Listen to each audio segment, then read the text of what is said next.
가을 햇살이 잔인할 정도로 눈부시다. 나는 신랑 대기실의 전신 거울 앞에 서 있다. 거울 속에 남자를 본다.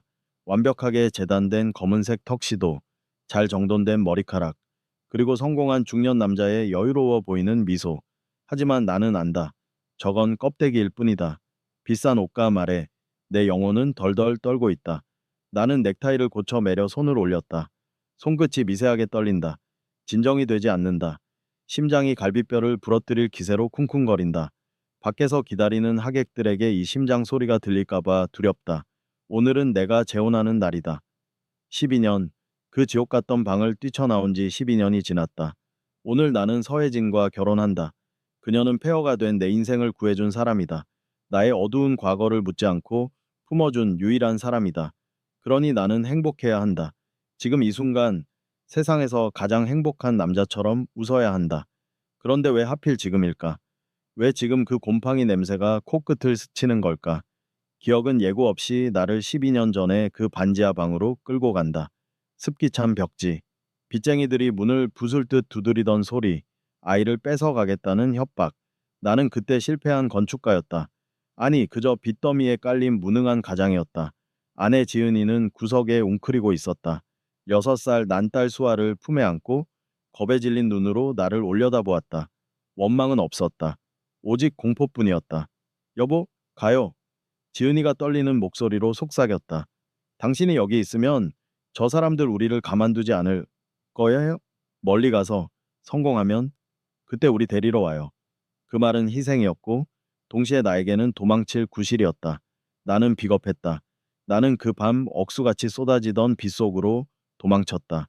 가족을 지키기 위해서라고 스스로를 속였지만 사실은 그 가난이, 그 매질이 무서웠다. 뒤도 돌아보지 않았다. 그렇게 12년이 흘렀다. 나는 미친 듯이 일했다. 막노동판을 전전하다가 다시 도면을 잡았다. 악착같이 돈을 벌었다. 빚을 갚고 떳떳하게 돌아가겠다는 맹세는 시간이 갈수록 흐려졌다. 성공할수록 나는 돌아갈 용기를 잃었다. 나 같은 놈이 감히 아빠라고 나타날 수 있을까?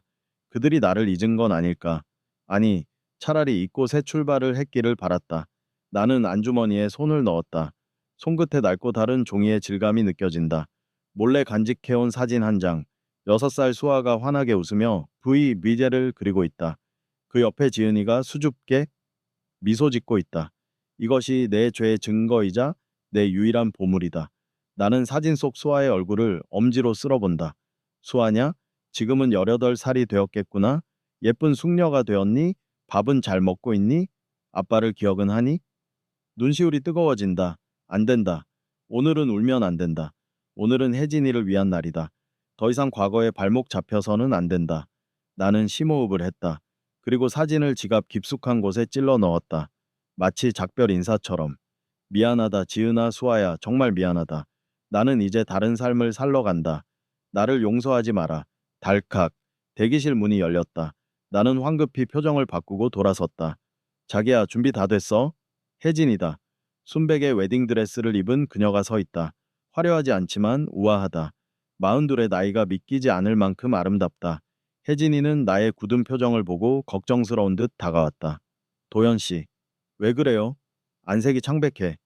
또 긴장한 거예요? 그녀의 따뜻한 손이 내 뺨에 닿았다. 이 손이 나를 술독에서 건져냈고 나를 다시 사람으로 만들었다. 그녀에게는 죄가 없다. 나 같은 놈을 사랑한 죄밖에 없다.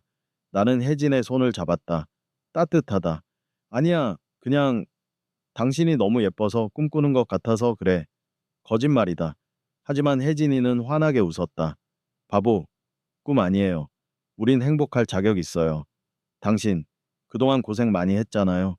이제 편해져도 돼요. 행복할 자격. 그 말이 가슴을 찌른다. 자식을 버린 아비에게 행복할 자격이 있을까? 하지만 혜진이의 눈을 보며 나는 고개를 끄덕였다. 나는 이 여자를 슬프게 할 수 없다. 가자 도연 씨. 사람들이 기다려.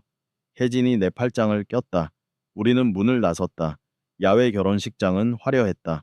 수많은 하객, 향긋한 꽃내음, 부드러운 현악 사중주 연주.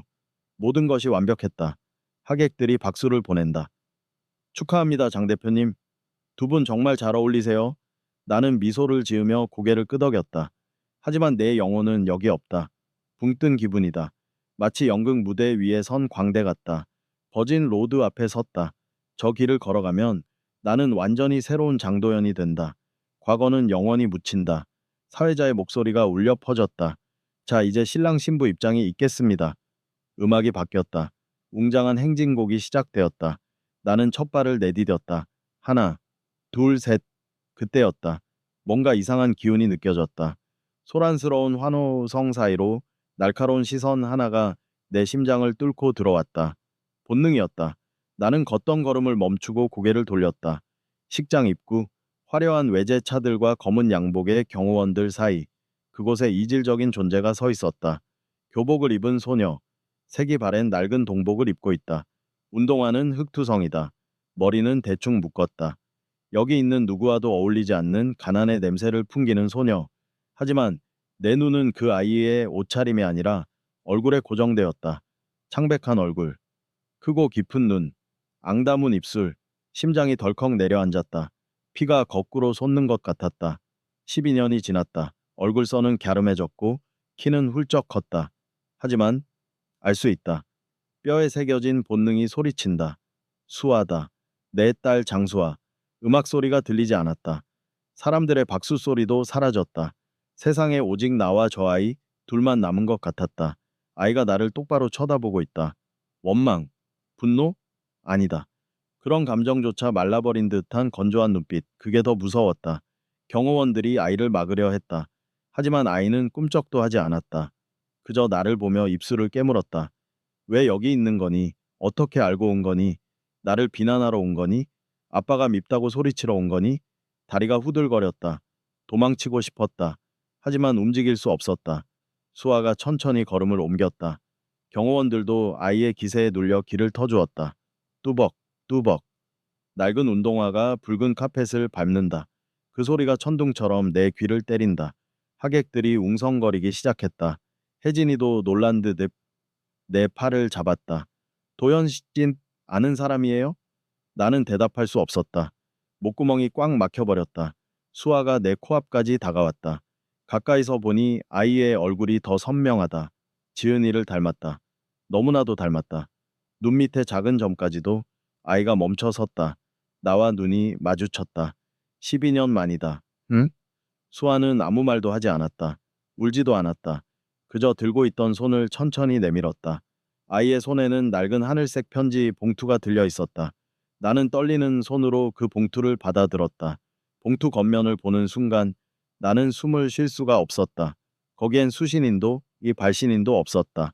다만 익숙한 글씨체로 짤막한 문구가 적혀 있었다.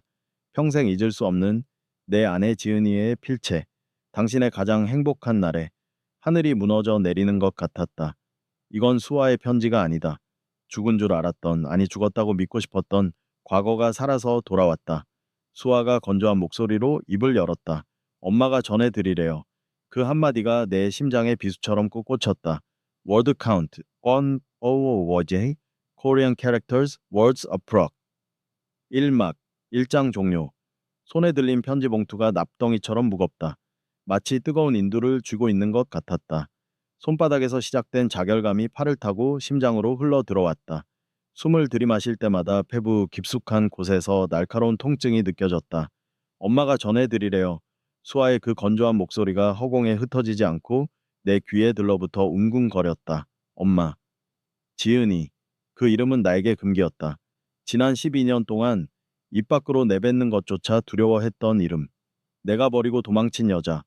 가난의 구렁텅이에 처박아 두고 나 혼자 살겠다고 등을 돌린 여자. 그녀가 편지를 보냈다. 그것도 내가 가장 행복해지려는 이 순간에. 나는 고개를 들어 수아를 보았다. 아이의 눈은 여전히 메말라 있었다. 분노도 슬픔도 아닌 그저 임무를 수행하는 사람의 눈빛. 그 무심함이 나를 더 비참하게 만들었다. 차라리 울며 불며 내 멱살이라도 잡았다면, 차라리 욕이라도 퍼부었다면 덜 아팠을까. 주변의 웅성거림이 파도처럼 밀려왔다. 저 아이는 누구야? 무슨 일이지? 빚쟁이 딸인가? 설마 숨겨둔 자식이라도 있는 거야? 하객들의 수군거림이 비수가 되어 내 등을 찔렀다. 경멸, 호기심, 조롱. 그 시선들이 내 몸을 낱낱이 발가벗기는 기분이었다.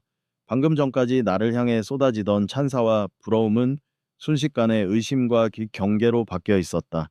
나의 완벽한 재혼식은 이미 난장판이 되었다. 그때 내 팔을 잡고 있던 혜진의 손에 힘이 들어갔다. 나는 깜짝 놀라 옆을 돌아보았다. 혜진의 얼굴은 하얗게 질려 있었다. 그녀의 눈동자가 흔들리고 있었다. 하지만 그녀는 내 팔을 놓지 않았다.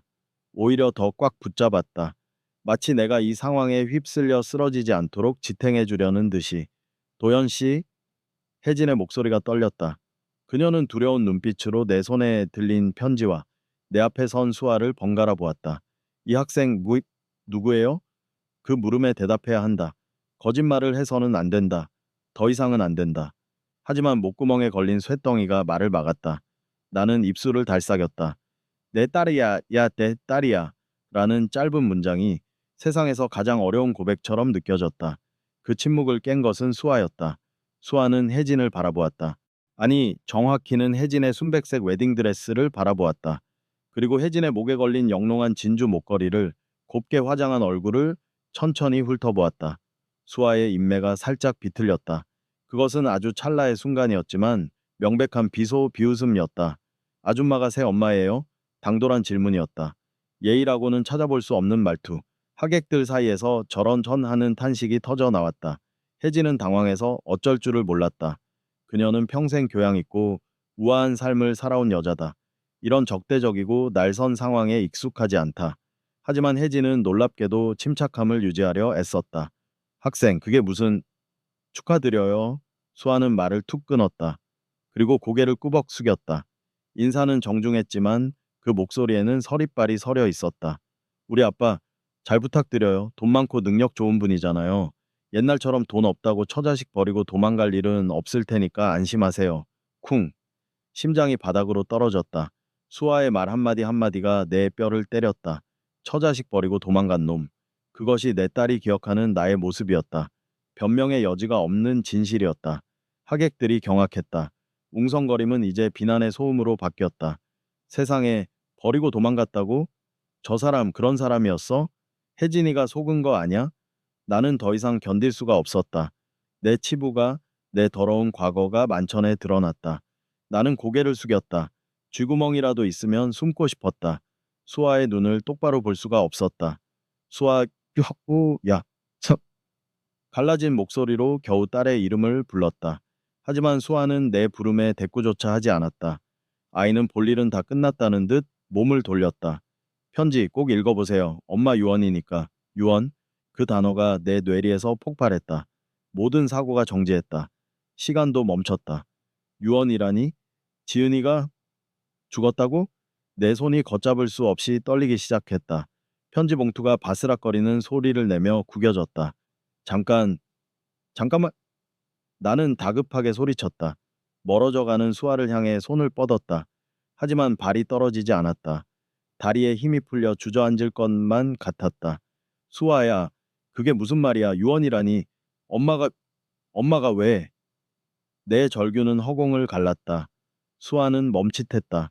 어깨가 미세하게 떨리는가 싶더니 이내 다시 뚜벅뚜벅 걸어 나갔다. 뒤도 돌아보지 않고 마치 이 지긋지긋한 인연을 끊어내려는 것처럼. 나는 쫓아가야 했다. 당장 저 아이를 붙잡고 물어봐야 했다. 지은이가 어디 있는지, 무슨 일이 있었는지, 유언이라는 게 대체 무슨 소리인지. 하지만 나는 움직일 수 없었다. 내 옆에는 혜진이 있었다. 오늘 나의 신부가 되기로 한 여자가 충격에 빠져 서 있었다. 나는 지금 신랑이었다.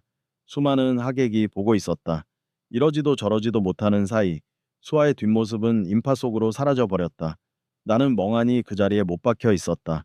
머릿속이 하얘졌다. 지은이가 죽었다. 내 아내가, 내 아이의 엄마가 세상을 떠났다.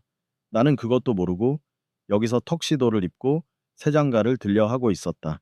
역겨움이 치밀어 올랐다. 나 자신이 끔찍해서 견딜 수가 없었다. 위액이 식도를 타고 올라왔다. 도연 씨, 혜진이 내 어깨를 흔들었다. 그녀의 눈에 눈물이 고여 있었다. 도연 씨, 정신 차려요.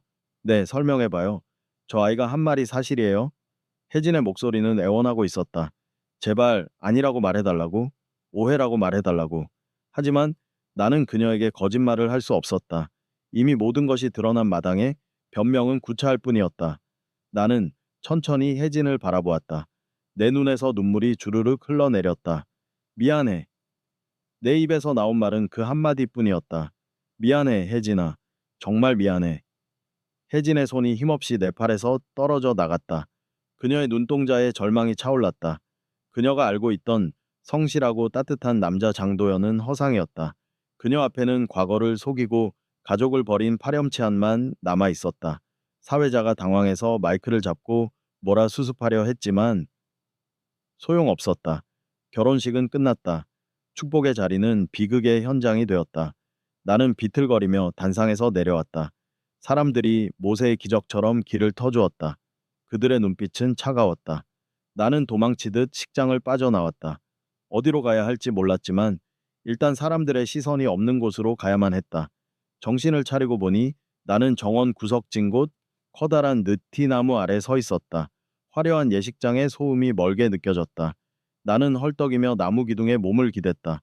땀과 눈물로 범벅이 된 얼굴을 닦을 생각도 하지 못했다. 내 시선은 오직 손에 들린 구겨진 편지 봉투에 고정되어 있었다. 하늘색 봉투. 지은이가 좋아하던 색깔이었다. 지은이는 연애 시절 내게 편지를 자주 써주곤 했다. 그녀의 글씨체는 둥글고 예뻤다. 가난했지만 낭만을 알던 여자였다. 성공하면 데리러 와요.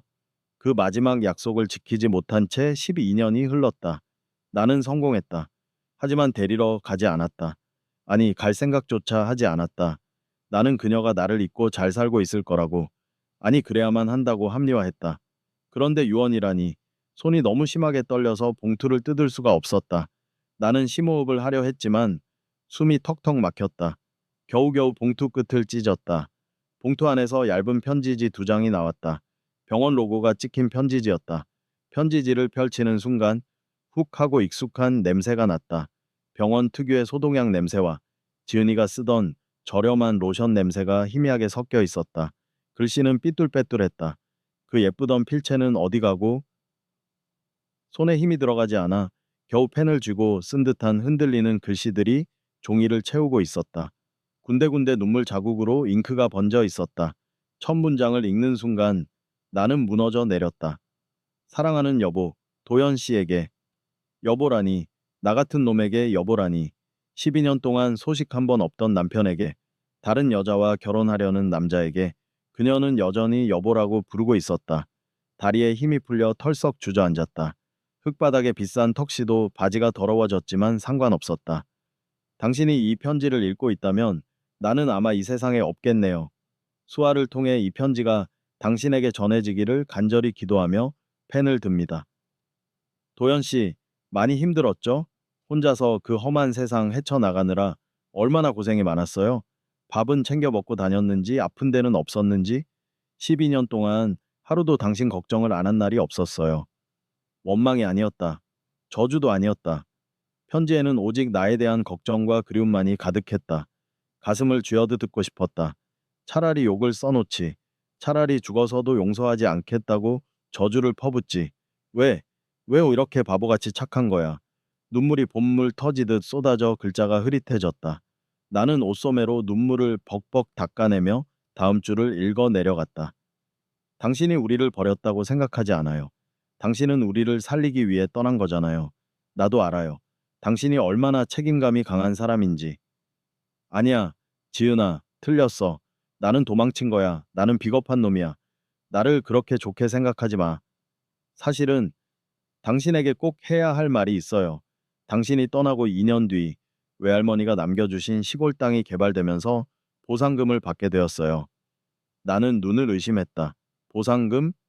그 돈으로 당신 빚 전부 갚았어요. 10년 전에 이미 다 해결했어요. 머리를 둥이로 얻어맞은 것 같았다. 빚을 다 갚았다고? 10년 전에? 그렇다면 그렇다면 왜? 왜 나를 찾지 않았지? 왜 연락하지 않았지? 빚이 없어졌다면 우리는 다시 만날 수 있었잖아. 다시 같이 살 수 있었잖아. 내 의문에 답하듯 편지는 이어졌다. 당장이라도 당신을 찾아가고 싶었어요. 수아 손을 잡고 서울로 올라가 당신을 수소문했죠. 그런데 글씨가 심하게 떨려 있었다. 펜 끝이 종이를 찢은 자국이 보였다. 그곳에 그녀의 망설임과 아픔이 고스란히 남아 있었다. 당신이 서울의 큰 건설 회사에서 일하고 있다는 소식을 들었어요. 멀리서 당신을 봤어요. 깨끗한 양복을 입고 환하게 웃으며 어떤 여자분과 함께 있는 모습을요? 아, 그때였구나. 내가 혜진이를 처음 만나고 그녀의 도움으로 작은 설계 사무소에 취직했을 무렵. 그때 지은이가 나를 봤구나. 당신이 너무 행복해 보였어요. 나와 있을 때의 그 찌든 얼굴이 아니라 정말로 빛나는 얼굴이었어요. 그 모습을 보니 차마 당신 앞에 나타날 수가 없었어요. 내가 나타나면 당신은 또다시 과거의 짐을 져야 하잖아요. 당신의 그 환한 미소를 내가 빼앗을까봐 겁이 났어요. 빚은 갚았지만 내 병은 해결할 수가 없었으니까요. 병? 미안해요. 빚을 갚고 나니 몸에 병이 찾아왔어요. 위암 말기래요. 세상이 빙글 돌았다. 위암 말기? 내가 따뜻한 밥을 먹고 푹신한 침대에서 자고 혜진이와 데이트를 하며 웃고 떠들던 그 시간 동안 지은이는 혼자서 빚을 갚고 혼자서 아이를 키우고 혼자서 암과 싸우고 있었던 것이다. 나 같은 병자가 집만 되는 내가 당신 앞에 나타나면 당신이 얼마나 괴롭겠어요. 그래서 숨었어요. 죽은 듯이 살았어요. 당신이 죄책감 없이 행복하게 살기를 바랐으니까요. 으악! 나는 짐승 같은 울음소리를 토해냈다. 땅을 치며 통곡했다. 흙먼지가 입안으로 들어왔지만 느껴지지 않았다. 바보 같은 여자, 미련한 여자. 왜 그랬어? 나 따위가 뭐라고? 나한테 와서 따졌어야지. 살려내라고 매달렸어야지. 네가 빚 다 갚았으니 이제 내줘하라고 당당하게 말했어야지. 나는 내 가슴을 주먹으로 펑펑 내리쳤다. 너무 아팠다.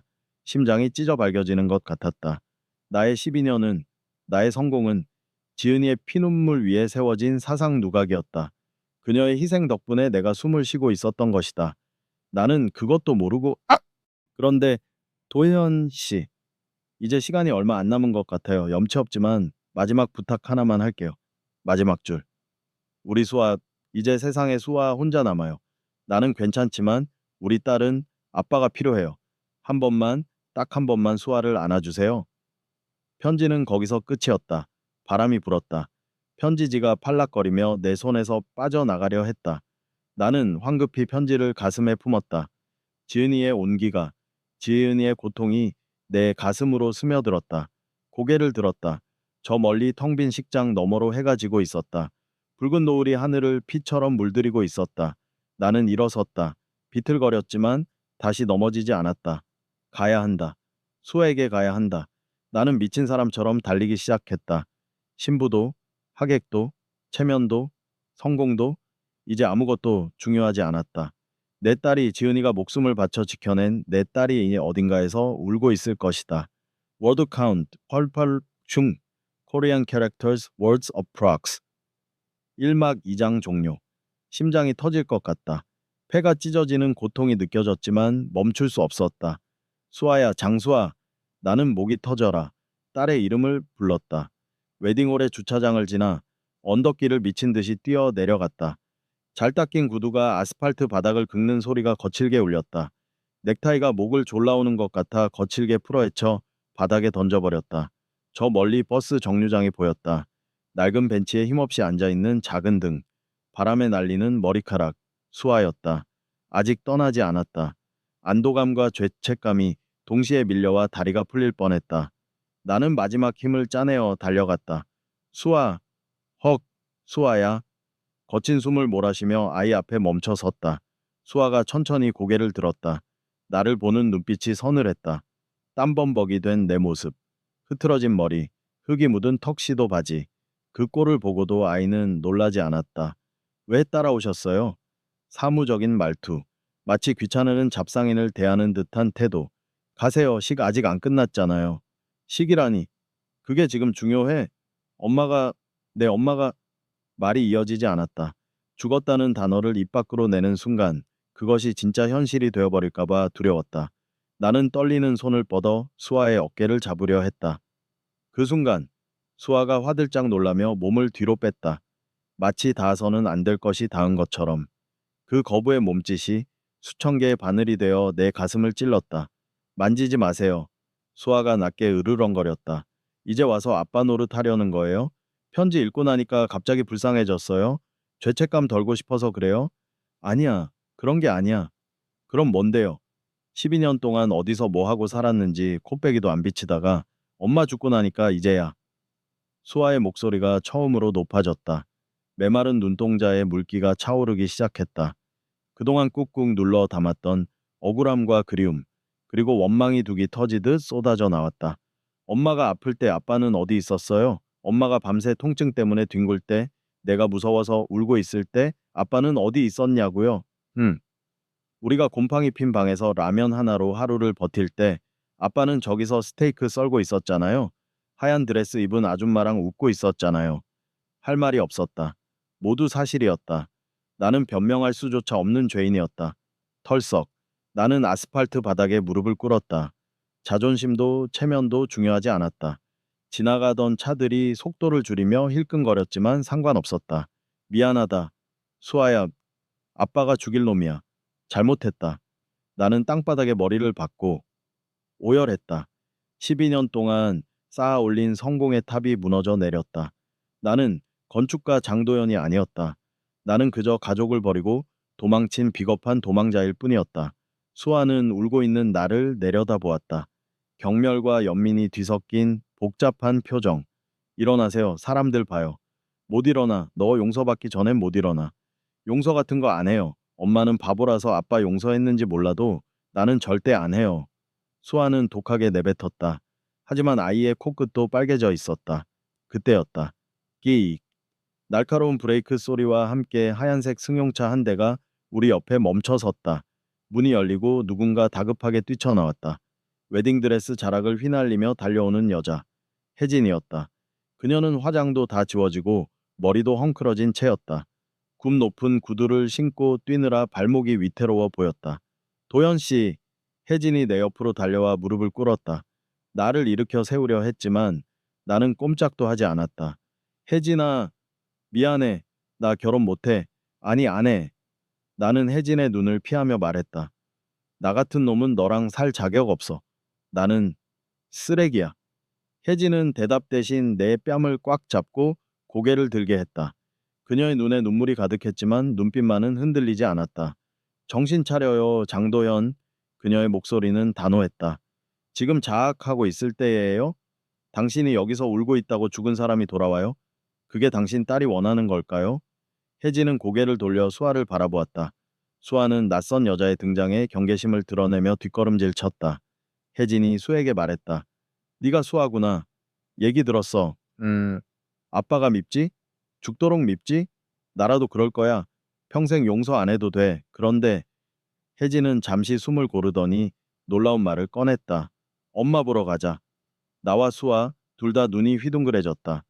뭐라고요? 엄마 어디 계시니? 납골당? 아니면 아직 장례식장?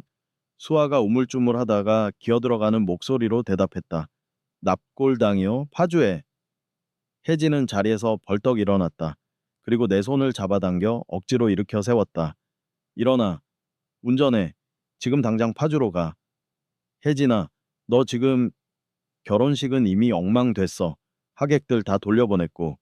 지금 중요한 건 그게 아니잖아. 당신 평생 후회 속에 살고 싶어? 12년 도망쳤으면 됐잖아. 이제 그만 도망치고 마주봐. 당신 아내, 그리고 당신 딸, 혜진의 말은 내 머리를 맑게 했다.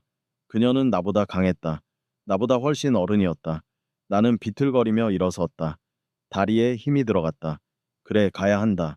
지은이에게 가서 빌어야 한다. 수아를 위해서라도 이렇게 길바닥에서 울고 있을 시간이 없다. 나는 수아를 보았다. 아이는 여전히 혜진을 경계하고 있었지만 엄마 보러 가자는 말에 마음이 흔들린 눈치였다. 타라. 나는 차문을 열었다. 엄마한테 가자. 가서 아빠가 잘못했다고 빌게. 수아는 잠시 망설였다.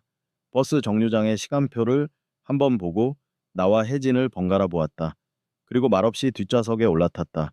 혜진은 조수석에 탔다. 불편한 침묵, 기묘한 동행. 나는 운전석에 앉아 시동을 걸었다. 핸들을 잡은 손이 아직도 미세하게 떨리고 있었다. 백미러로 뒷좌석을 보았다. 수아는 창밖으로 고개를 돌리고 있었다. 창문에 비친 아이의 얼굴이 슬퍼 보였다. 차는 웨딩홀을 빠져나갔다. 화려한 꽃장식, 축복의 플래카드, 웅장한 음악 소리가 뒤로 멀어졌다. 나의 찬란했던 재혼식은 그렇게 끝이 났다. 대신 나는 가장 무겁고 고통스러운 길을 향해 엑셀을 밟았다. 하늘은 이미 어둑어둑해지고 있었다. 도시의 넌사인이 하나둘 켜지기 시작했지만 내 마음속은 칠흑 같은 어둠뿐이었다. 기다려, 지은아. 나는 속으로 되뇌었다. 너무 늦어서 미안해. 정말 미안해. 차가 고속도로에 진입했다. 이제 돌아갈 곳은 없다. 워드 카운트. 연결곱tum Korean characters, words approx. 누적 단어 수. 약 5분지 예우수한 단어. 일막 종료. 차 안은 무덤처럼 고요했다. 유일하게 들리는 것은 타이어가 아스팔트를 긁는 마찰음과 엔진의 낮은 진동 소리뿐이었다. 나는 핸들을 잡은 손에 핏기가 사라질 정도로 힘을 주고 있었다. 손바닥에 식은 땀이 흥건해 자꾸만 핸들이 미끄러웠다. 자유로를 달리는 차창 밖으로 가로등 불빛이 주황색 선을 그리며 빠르게 스쳐 지나갔다.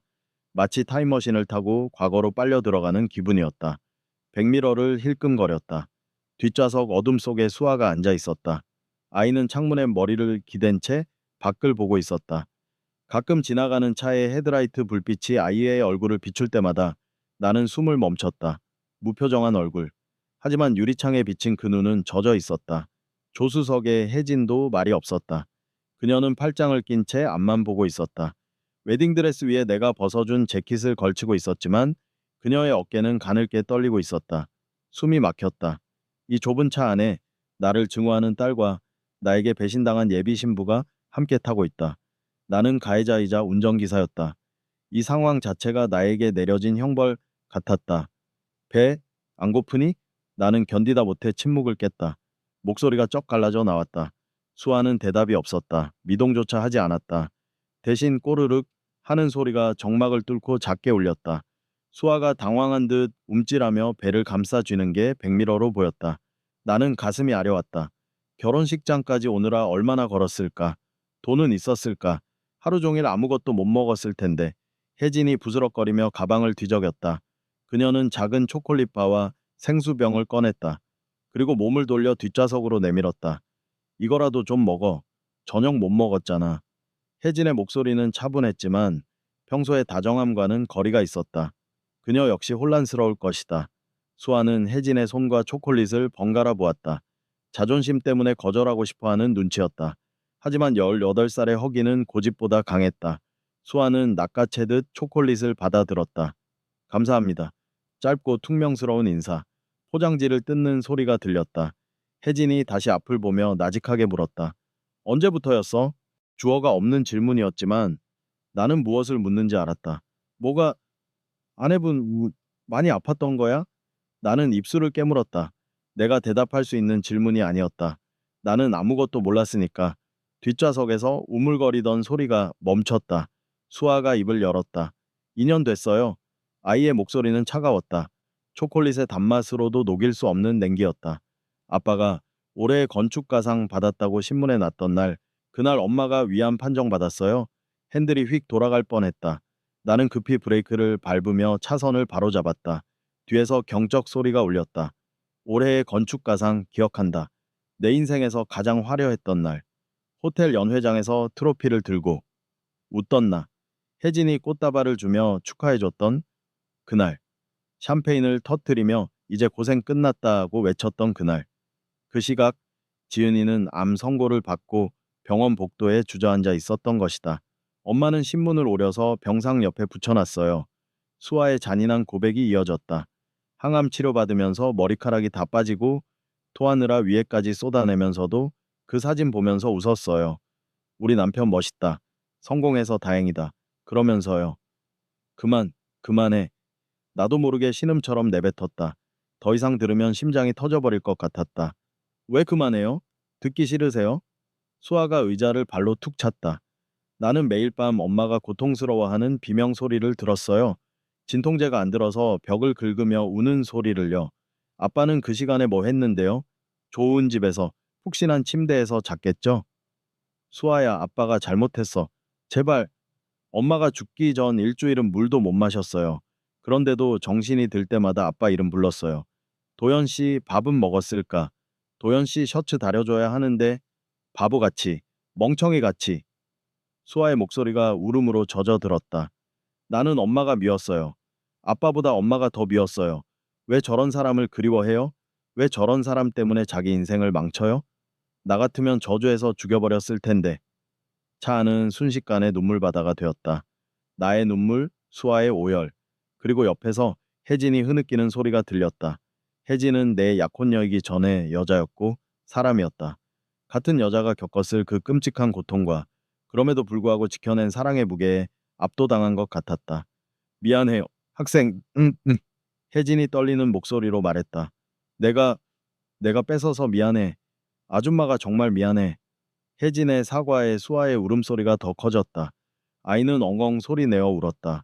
그 울음소리는 18살 소녀의 것이라기엔 너무나 처절했다. 12년 동안 참아왔던 아빠의 부재, 엄마의 죽음, 가난의 서름이 한꺼번에 터져 나온 것 같았다. 나는 아무 말도 할 수 없었다. 그저 엑셀을 밟을 뿐이었다. 조금이라도 빨리 가서 지은이 앞에 무릎 꿇고 싶었다. 내비게이션이 목적지에 도착했음을 알렸다. 파주의 한 추모공원.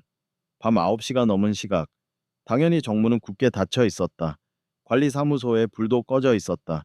나는 차를 세우고 미친 듯이 내려 철문을 흔들었다. 문 열어주세요. 제발 문 좀 열어주세요. 철컹철컹. 육중한 쇠창살 소리만 요란하게 울렸다. 아무도 대답하지 않았다. 이보세요. 안에 누구 없습니까? 나는 목이 쉬도록 소리쳤다. 안 된다. 오늘이 아니면 안 된다. 지금 당장 지은이를 만나야 한다. 내일이면 내 용기가 사라질지도 모른다. 수아와 혜진도 차에서 내렸다. 수아는 닫힌 문 앞에 주저앉았다. 힘이 다 빠진 듯 했다. 끝났어. 문 닫았어. 수아가 중얼거렸다. 엄마는 죽어서도 아빠를 안 만나주네. 그 말이 나를 미치게 했다. 나는 철문을 발로 차고 돌멩이로 자물쇠를 내리찍었다. 턱시도 재킷이 찢어지고 손등이 까져 피가 났지만 통증조차 느껴지지 않았다. 도연 씨, 그만해요. 혜진이 달려와 나를 말렸다. 이러다 다쳐요. 진정해요. 나 지은이가 안에 있잖아. 내가 왔는데 12년 만에 왔는데. 나는 혜진을 뿌리쳤다. 그때 어찌 어둠 속에서 손전등 불빛이 번쩍였다. 누구요? 밤늦게 뭐 하는 짓이야? 경비원 노인이 몽둥이를 들고 걸어 나오고 있었다. 나는 그를 보자마자 달려가 철창 사이로 손을 뻗어 매달렸다. 아저씨, 죄송합니다. 제발 문 좀 열어주세요. 아내를 만나야 해요. 미쳤어? 시간이 몇 시인데? 내일 아침에 와. 안 됩니다. 오늘 만나야 해요. 제가, 제가 죽일 놈이라서 오늘 빌지 않으면 안 됩니다. 제발요. 나는 무릎을 꿇고 철문 너머의 노인에게 절을 했다. 한 번만, 딱 10분만이라도 좋으니 문 좀 열어주세요. 부탁드립니다. 나의 처절한 모습에 경비원도 당황한 듯했다. 턱시도를 입은 남자가 피를 흘리며 울고 있고 뒤에는 웨딩드레스를 입은 여자와 교복 입은 학생이 서 있다. 기가 막힌 풍경이었을 것이다. 노인은 혀를 찼다. 거참 무슨 사연인지는 모르겠지만 규정은 규정이요. 못 열어줘. 그때였다. 뒤에서 수아가 걸어 나왔다. 아이는 철문 앞으로 다가와 노인을 똑바로 쳐다보았다. 할아버지, 수아의 목소리는 차분했다. 저 삼고지 2호 김지은 씨 딸이에요. 지난주에 엄마 안치하고 매일 왔던 그 학생이요. 경비원은 손전등을 들어 수아의 얼굴을 비췄다. 그리고 눈을 가늘게 떴다. 아, 그 효녀 학생? 그는 수아를 기억하는 듯했다. 엄마가 오늘 아빠 오는 날이라고 했어요. 아빠 오면 꼭 보여줘야 한다고. 수아는 거짓말을 하고 있었다. 엄마는 아빠가 올 거라고 생각지 못했을 것이다. 하지만 수아의 눈빛은 간절했다. 엄마의 마지막 소원을 들어주려는 딸의 마음이었다. 아빠가 너무 늦게 왔어요. 죄송해요. 하지만 엄마가 기다려요. 오늘 안 보면 엄마가 너무 슬퍼할 거예요. 수아가 고개를 숙였다. 경비원은 잠시 침묵했다. 그는 우리 셋을 번갈아 보더니 깊은 한숨을 내쉬었다. 에이, 쯧쯧. 내가 못 산다, 못 살아. 철그럭. 열쇠 꾸러미 소리가 났다. 딱 20분이요. CCTV 끄고 열어줄 테니까 조용히 보고 나와요. 들키면 나 잘려. 끼익. 녹슨 철문이 비명처럼 소리를 내며 열렸다. 그 소리가 마치 지은이가 나를 부르는 소리 같았다. 나는 경비원에게 연신 고개를 숙이고 안으로 뛰어 들어갔다. 수아와 혜진이 뒤를 따랐다. 납골당 복도는 서늘했다. 수아는 익숙한 듯 앞장섰다. 3층, 가장 안쪽 구석 자리, 햇볕도 잘 들지 않는 가장 저렴한 자리였다. 그곳에 지은이가 있었다. 작은 유리창 너머, 하얀 유골함, 그리고 그 앞에 놓인 영정사진. 내가 찍어준 사진이었다. 15년 전. 벚꽃이 만개한 윤중로에서 그녀가 가장 환하게 웃던 순간. 사진 속의 지은이는 여전히 20대인데 나는 늙고 찌든 중년이 되어 그녀 앞에 섰다. 다리가 풀렸다. 나는 유골함 앞에 무너져 내렸다. 유리에 손을 대었다. 차가웠다. 지은아? 목소리가 나오지 않았다. 목구멍이 뜨거운 덩어리로 막혀버렸다. 나 왔어. 도현이가 왔어. 눈물이 유리에 뚝뚝 떨어졌다. 내가 상상했던 재회는 이런 게 아니었다. 성공해서 멋진 차를 타고 꽃다발을 들고 와서 나 왔어? 고생했지? 라고 말하는 것이었다. 이렇게 차가운 가루가 된 그녀 앞에서 다른 여자와 결혼식을 하다 뛰쳐나온 꼴로 만나는 게 아니었다. 일어나. 수아가 내 뒤에서 싸늘하게 말했다. 거기서 울 자격 없어. 똑바로 봐. 엄마가 어떻게 되었는지. 나는 고개를 들었다. 유골함 옆에 놓인 작은 수첩이 보였다. 낡은 가계부였다. 지은이가 꼼꼼하게 적던 그 가계부. 수아는 유리문을 열었다. 경비원이 열쇠를 주고 갔던 모양이다. 그리고 가계부를 꺼내 내 앞에 던졌다. 읽어봐요. 엄마가 아빠를 위해 뭘 했는지. 나는 떨리는 손으로 가계부를 펼쳤다. 숫자와 글자들이 눈에 들어왔다. 이쇼맨리 스티츠년 5월 10일 식당 설거지 알바 3만 원 남편 빚 이자 50만 원 입금 이쇼맨리 스티츠년 8월 20일 수화 준비물 못 사줌 미안해 원금 상환 100만 원 페이지를 넘길 때마다 나의 죄가 낱낱이 기록되어 있었다. 그녀는 먹을 것, 입을 것을 줄여가며 내 빚을 갚고 있었다. 자신을 위해서는 단 한 푼도 쓰지 않았다. 그리고 마지막 장. 글씨가 거의 보이지 않을 정도로 흐릿했다. 빚다 갚았다. 이제 도연 씨 자유다. 그런데 너무 아프다. 수아한테 미안해서 죽을 수도 없는데? 도연 씨 보고 싶다. 한 번만이라도 목소리 듣고 싶다. 나는 가계부를 가슴에 품고 짐승처럼 울부짖었다. 납골당이 떠나갈 듯한 통곡이었다. 후회라는 단어로는 표현할 수 없는 뼈를 깎는 고통이 온몸을 휘감았다. 내가 죽였다. 내가 지은이를 죽였다. 나의 도피가, 나의 침묵이, 나의 이기심이 그녀를 말려 죽인 것이다. 나는 바닥에 머리를 찧었다. 쿵쿵쿵. 이마에서 피가 흘러내려 눈을 가렸다.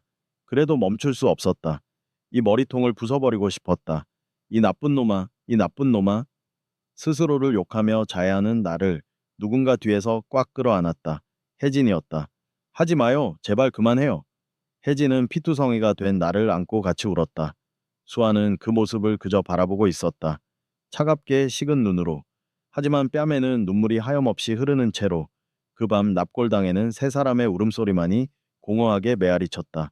용서받지 못할 자의 참회와 사랑받지 못한 자의 슬픔, 그리고 사랑을 잃은 자의 절망이 뒤섞인 비극의 밤이었다.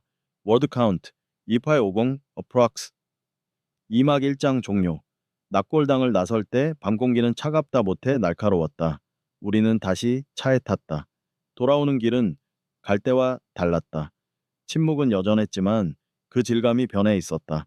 폭풍이 휩쓸고 지나간 뒤의 폐허 같은 적막함. 그 속에는 더 이상 비난도 변명도 존재하지 않았다. 오직 무거운 현실만이 덩그러니 남아 있었다. 어디로 가면 되니? 내가 물었다. 목소리가 모래를 씹은 듯 거칠었다. 상도동이요? 약수터 고개? 수아가 짧게 대답했다. 상도동 약수터 고개. 내가 12년 전 떠났던 바로 그 동네였다. 심장이 덜컥 내려앉았다. 아직도 거기 살고 있었단 말인가. 그 지긋지긋한 가난의 굴레를 벗어나지 못했단 말인가. 차는 화려한 도심을 지나 점점 어둡고 좁은 골목으로 접어들었다. 가로등은 드문드문 켜져 있었고 그마저도 깜빡거리며 위태로운 빛을 내뿜었다. 고급 세단이 지나가기에는 턱없이 좁은 길이었다. 바퀴가 덜컹거릴 때마다 내 죄책감도 함께 요동쳤다. 언덕가의 꼭대기, 다닥다닥 붙은 낡은 빌라촌. 수아가 손가락으로 가리켰다. 저기 세탁소 옆 골목에 세워주세요. 나는 차를 멈췄다. 익숙한 풍경이었다. 12년 전과 변한 게 거의 없었다. 변한 게 있다면 더 낡고 더 허름해졌을 뿐. 수아는 차에서 내렸다. 혜진과 나도 따라 내렸다. 혜진은 힐을 신고 걷기 힘들어 비틀거렸지만 불평 한마디 하지 않았다. 따라오지 마세요. 수아가 뒤를 돌아보며 쌀쌀맞게 말했다. 그냥 데려다 주신 걸로 됐어요. 가세요. 집까지 보고 싶다. 들어가게 해줘. 나는 애원했다. 수아는 잠시 나를 노려보다가 한숨을 내쉬며 돌아섰다. 허락이라기보다는 포기였다. 우리는 수아의 뒤를 따라 좁은 계단을 내려갔다. 지하. 햇빛 한 줌 들어오지 않는 그곳. 눅눅한 곰팡이 냄새가 코를 찔렀다. 12년 전 내가 도망쳐 나왔던 바로 그 냄새였다. 수아가 열쇠로 녹슨 철문을 열었다. 끼익. 소름 끼치는 소리와 함께 문이 열렸다. 형광등 스위치를 켜자 깜빡깜빡하다가 희미한 불빛이 들어왔다. 방 안 풍경이 눈에 들어오는 순간 나는 숨을 멈췄다. 방 하나, 부엌 하나. 벽지는 습기 때문에 누렇게 들떠 있었고 천장 구석에는 검은 곰팡이가 피어 있었다. 가구라고는 낡은 자개장 하나와 다리가 부러져 테이프로 감아놓은 밥상 하나가 전부였다. 하지만 방은 깨끗했다. 먼지 하나 없이 정돈되어 있었다. 한쪽 벽에는 내가 찍어준 지은이의 사진과 수아가 받은 상장들이 나란히 붙어 있었다. 그리고 방 한가운데 작은 제사상이 차려져 있었다. 향이 다 타버린 향로, 말라비틀어진 사과 한 알. 수아가 혼자서 엄마의 49제를 지내고 있었던 것이다. 아, 혜진이 입을 틀어막았다. 그녀의 눈에서 다시 눈물이 쏟아졌다. 그녀는 평생 이런 환경을 본 적이 없을 것이다. 서울 하늘 아래 이런 곳이 존재한다는 사실 자체가 충격이었을 것이다. 나는 신발을 벗고 방으로 들어갔다. 발바닥에 닿는 장판의 차가운 냉기가 뼛속까지 파고들었다. 여기서 계속 살았던 거야? 네. 수아는 교복 재킷을 벗어 옷걸이에 걸었다. 너무나 익숙한 동작이었다. 이사 갈 돈이 어디 있어요? 빚 갚느라 엄마 보험금도 다 썼는데. 보험금, 엄마 암 진단금요. 그거 받아서 아빠 빚 나머지 다 갚았어요. 그러고 나서 엄마는 치료비 없어서 진통제로 버텼고요. 또다시 비수가 날아와 꽂혔다. 지은이는 자신의 생명과 바꾼 돈으로 내 빚을 갚은 것이다. 나를 자유롭게 해주기 위해서, 나를 살인자로 만들지 않기 위해서. 나는 방바닥에 주저앉았다. 무릎을 감싸 안고 고개를 숙였다. 이 방의 모든 것이 나를 질책하고 있었다. 뜯어진 장판, 낡은 커튼, 그리고 책상 위에 놓인 다 쓴 볼펜들까지. 수아야, 혜진이 조심스럽게 입을 열었다. 그녀는 지갑에서 명함을 한 장 꺼내 수아에게 내밀었다. 이거 아줌마 연락처야. 무슨 일 있으면 아니 무슨 일 없어도 언제든지 연락해. 수아는 명함을 힐끔 보더니 받지 않았다. 필요 없어요. 받아도 제발. 혜진은 억지로 명함을 수아의 손에 쥐어주었다. 그리고 나를 바라보았다. 그녀의 눈빛은 단호하면서도 슬펐다. 도연 씨, 나는 먼저 갈게요. 혜진아, 오늘은 두 사람 시간이에요. 당신이 여기 있어야 해요. 수아 옆에 있어 줘요. 나는 기다릴게요. 혜진은 정말 훌륭한 여자였다. 그녀는 지금 자신의 위치가 어디인지 정확히 알고 있었다. 지금은 약혼녀가 끼어들 자리가 아니었다. 아버지와 딸, 죄인과 피해자가 마주해야 할 시간이었다. 혜진은 수에게 가볍게 목례를 하고 밖으로 나갔다. 철문이 닫히는 소리가 났다. 방 안에는 이제 나와 수아 둘만 남았다. 어색한 침묵이 흘렀다. 시계 초침 소리만이 똑딱똑딱 울렸다. 수아는 나를 투명 인간 취급하며 부엌으로 갔다. 냉장고에서 물병을 꺼내 컵에 따랐다. 목마르면 드세요. 수아는 물이 든 컵을 내 앞에 탁 내려놓았다. 그것이 12년 만에 딸에게 받은 첫 번째 대접이었다. 나는 떨리는 손으로 물컵을 들었다. 물을 마시는 게 아니라 눈물을 삼키는 기분이었다. 수아야, 말 시키지 마세요. 수아는 책상 앞에 앉아 책을 펼쳤다. 공부를 하려는 모양이었다. 하지만 나는 보았다. 책은 펼쳐져 있었지만 수아의 눈은 허공을 응시하고 있었다. 어깨가 미세하게 떨리고 있었다. 나는 자리에서 일어나 천천히 방을 둘러보았다. 책상 한 구석에 쌓여 있는 약봉지들이 보였다. 엄마가 먹다 남은 진통제일까? 아니면 수아가 먹는 걸까? 그 옆에 낡은 다이어리 하나가 놓여 있었다. 겉표지에 나의 꿈이라고 적혀 있었다. 호기심에, 아니 아버지로서의 본능으로 나는 그 다이어리에 손을 뻗었다. 손대지 마세요. 수아가 소스라치게 놀라며 내 손을 쳐냈다. 탁! 하는 소리와 함께 다이어리가 바닥으로 떨어졌다. 펼쳐진 페이지. 거기엔 빽빽한 스케줄이 적혀 있었다.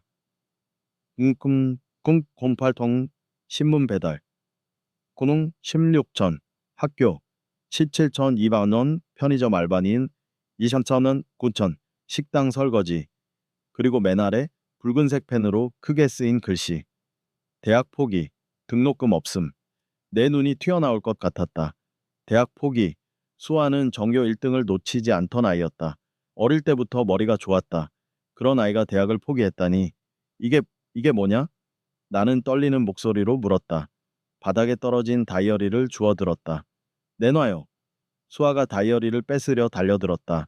나는 버티며 다음 장을 넘겼다. 건축학과 가고 싶다.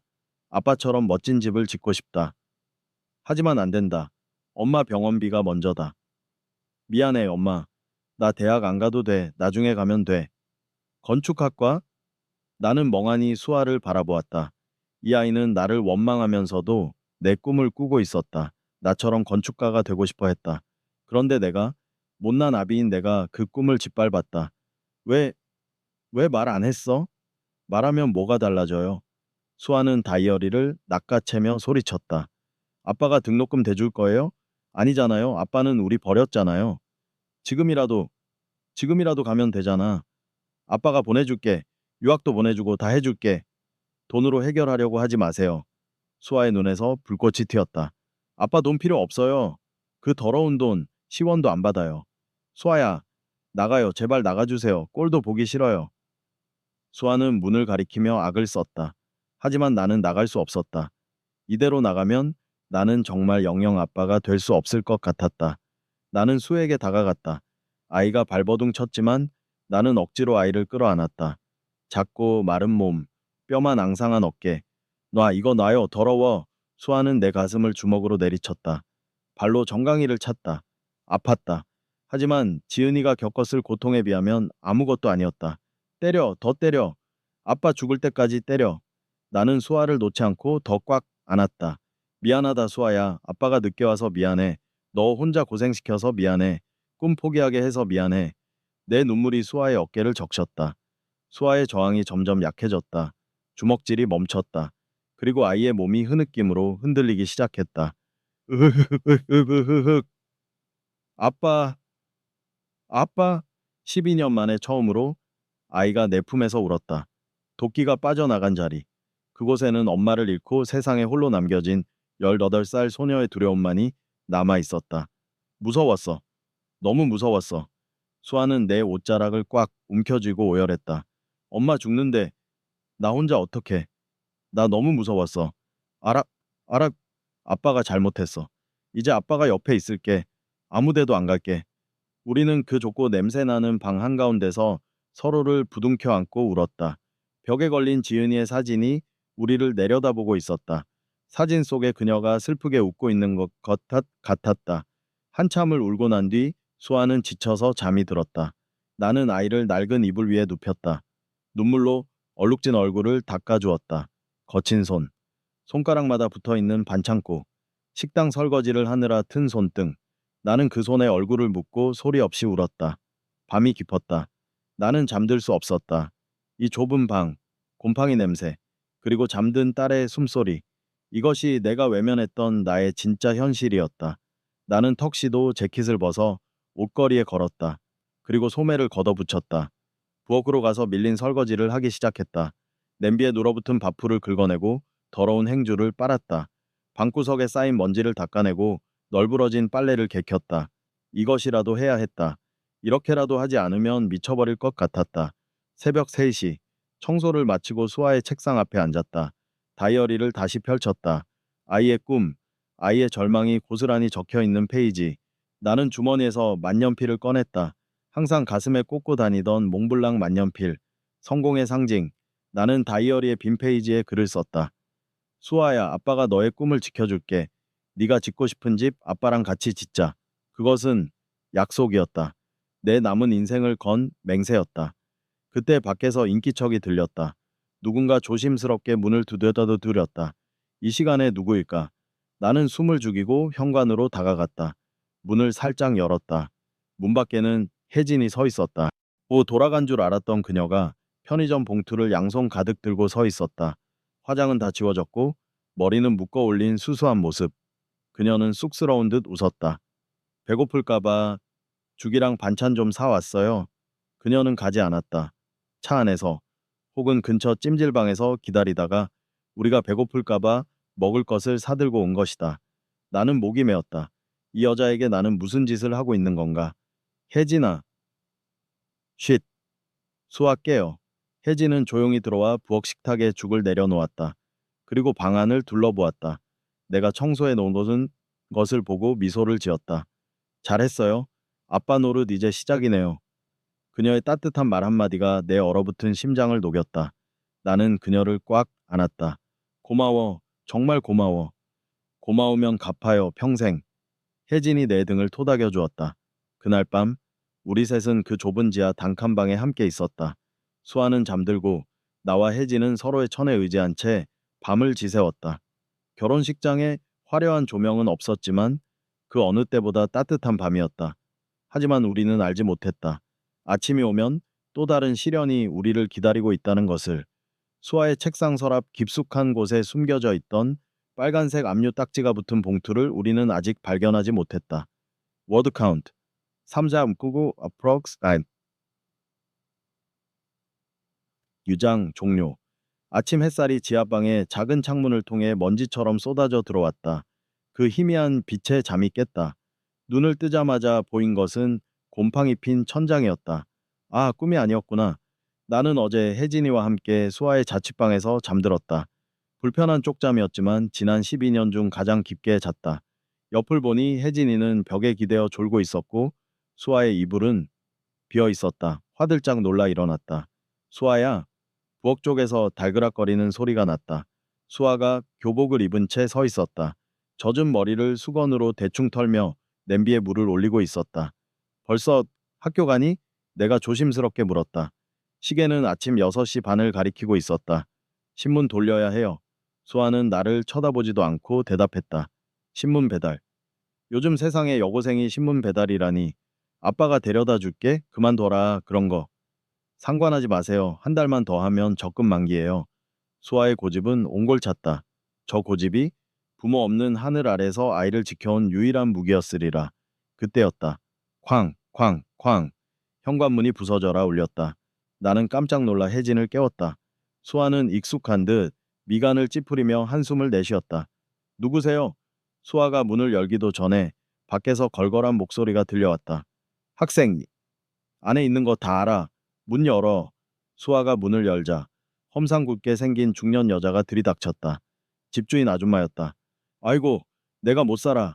전화는 왜 안 받아? 이번 달까지 방 빼라고 했지. 집주인은 신발도 벗지 않고 방으로 성큼성큼 들어왔다. 그러다 나와 혜진을 보고 멈칫했다. 누구슈?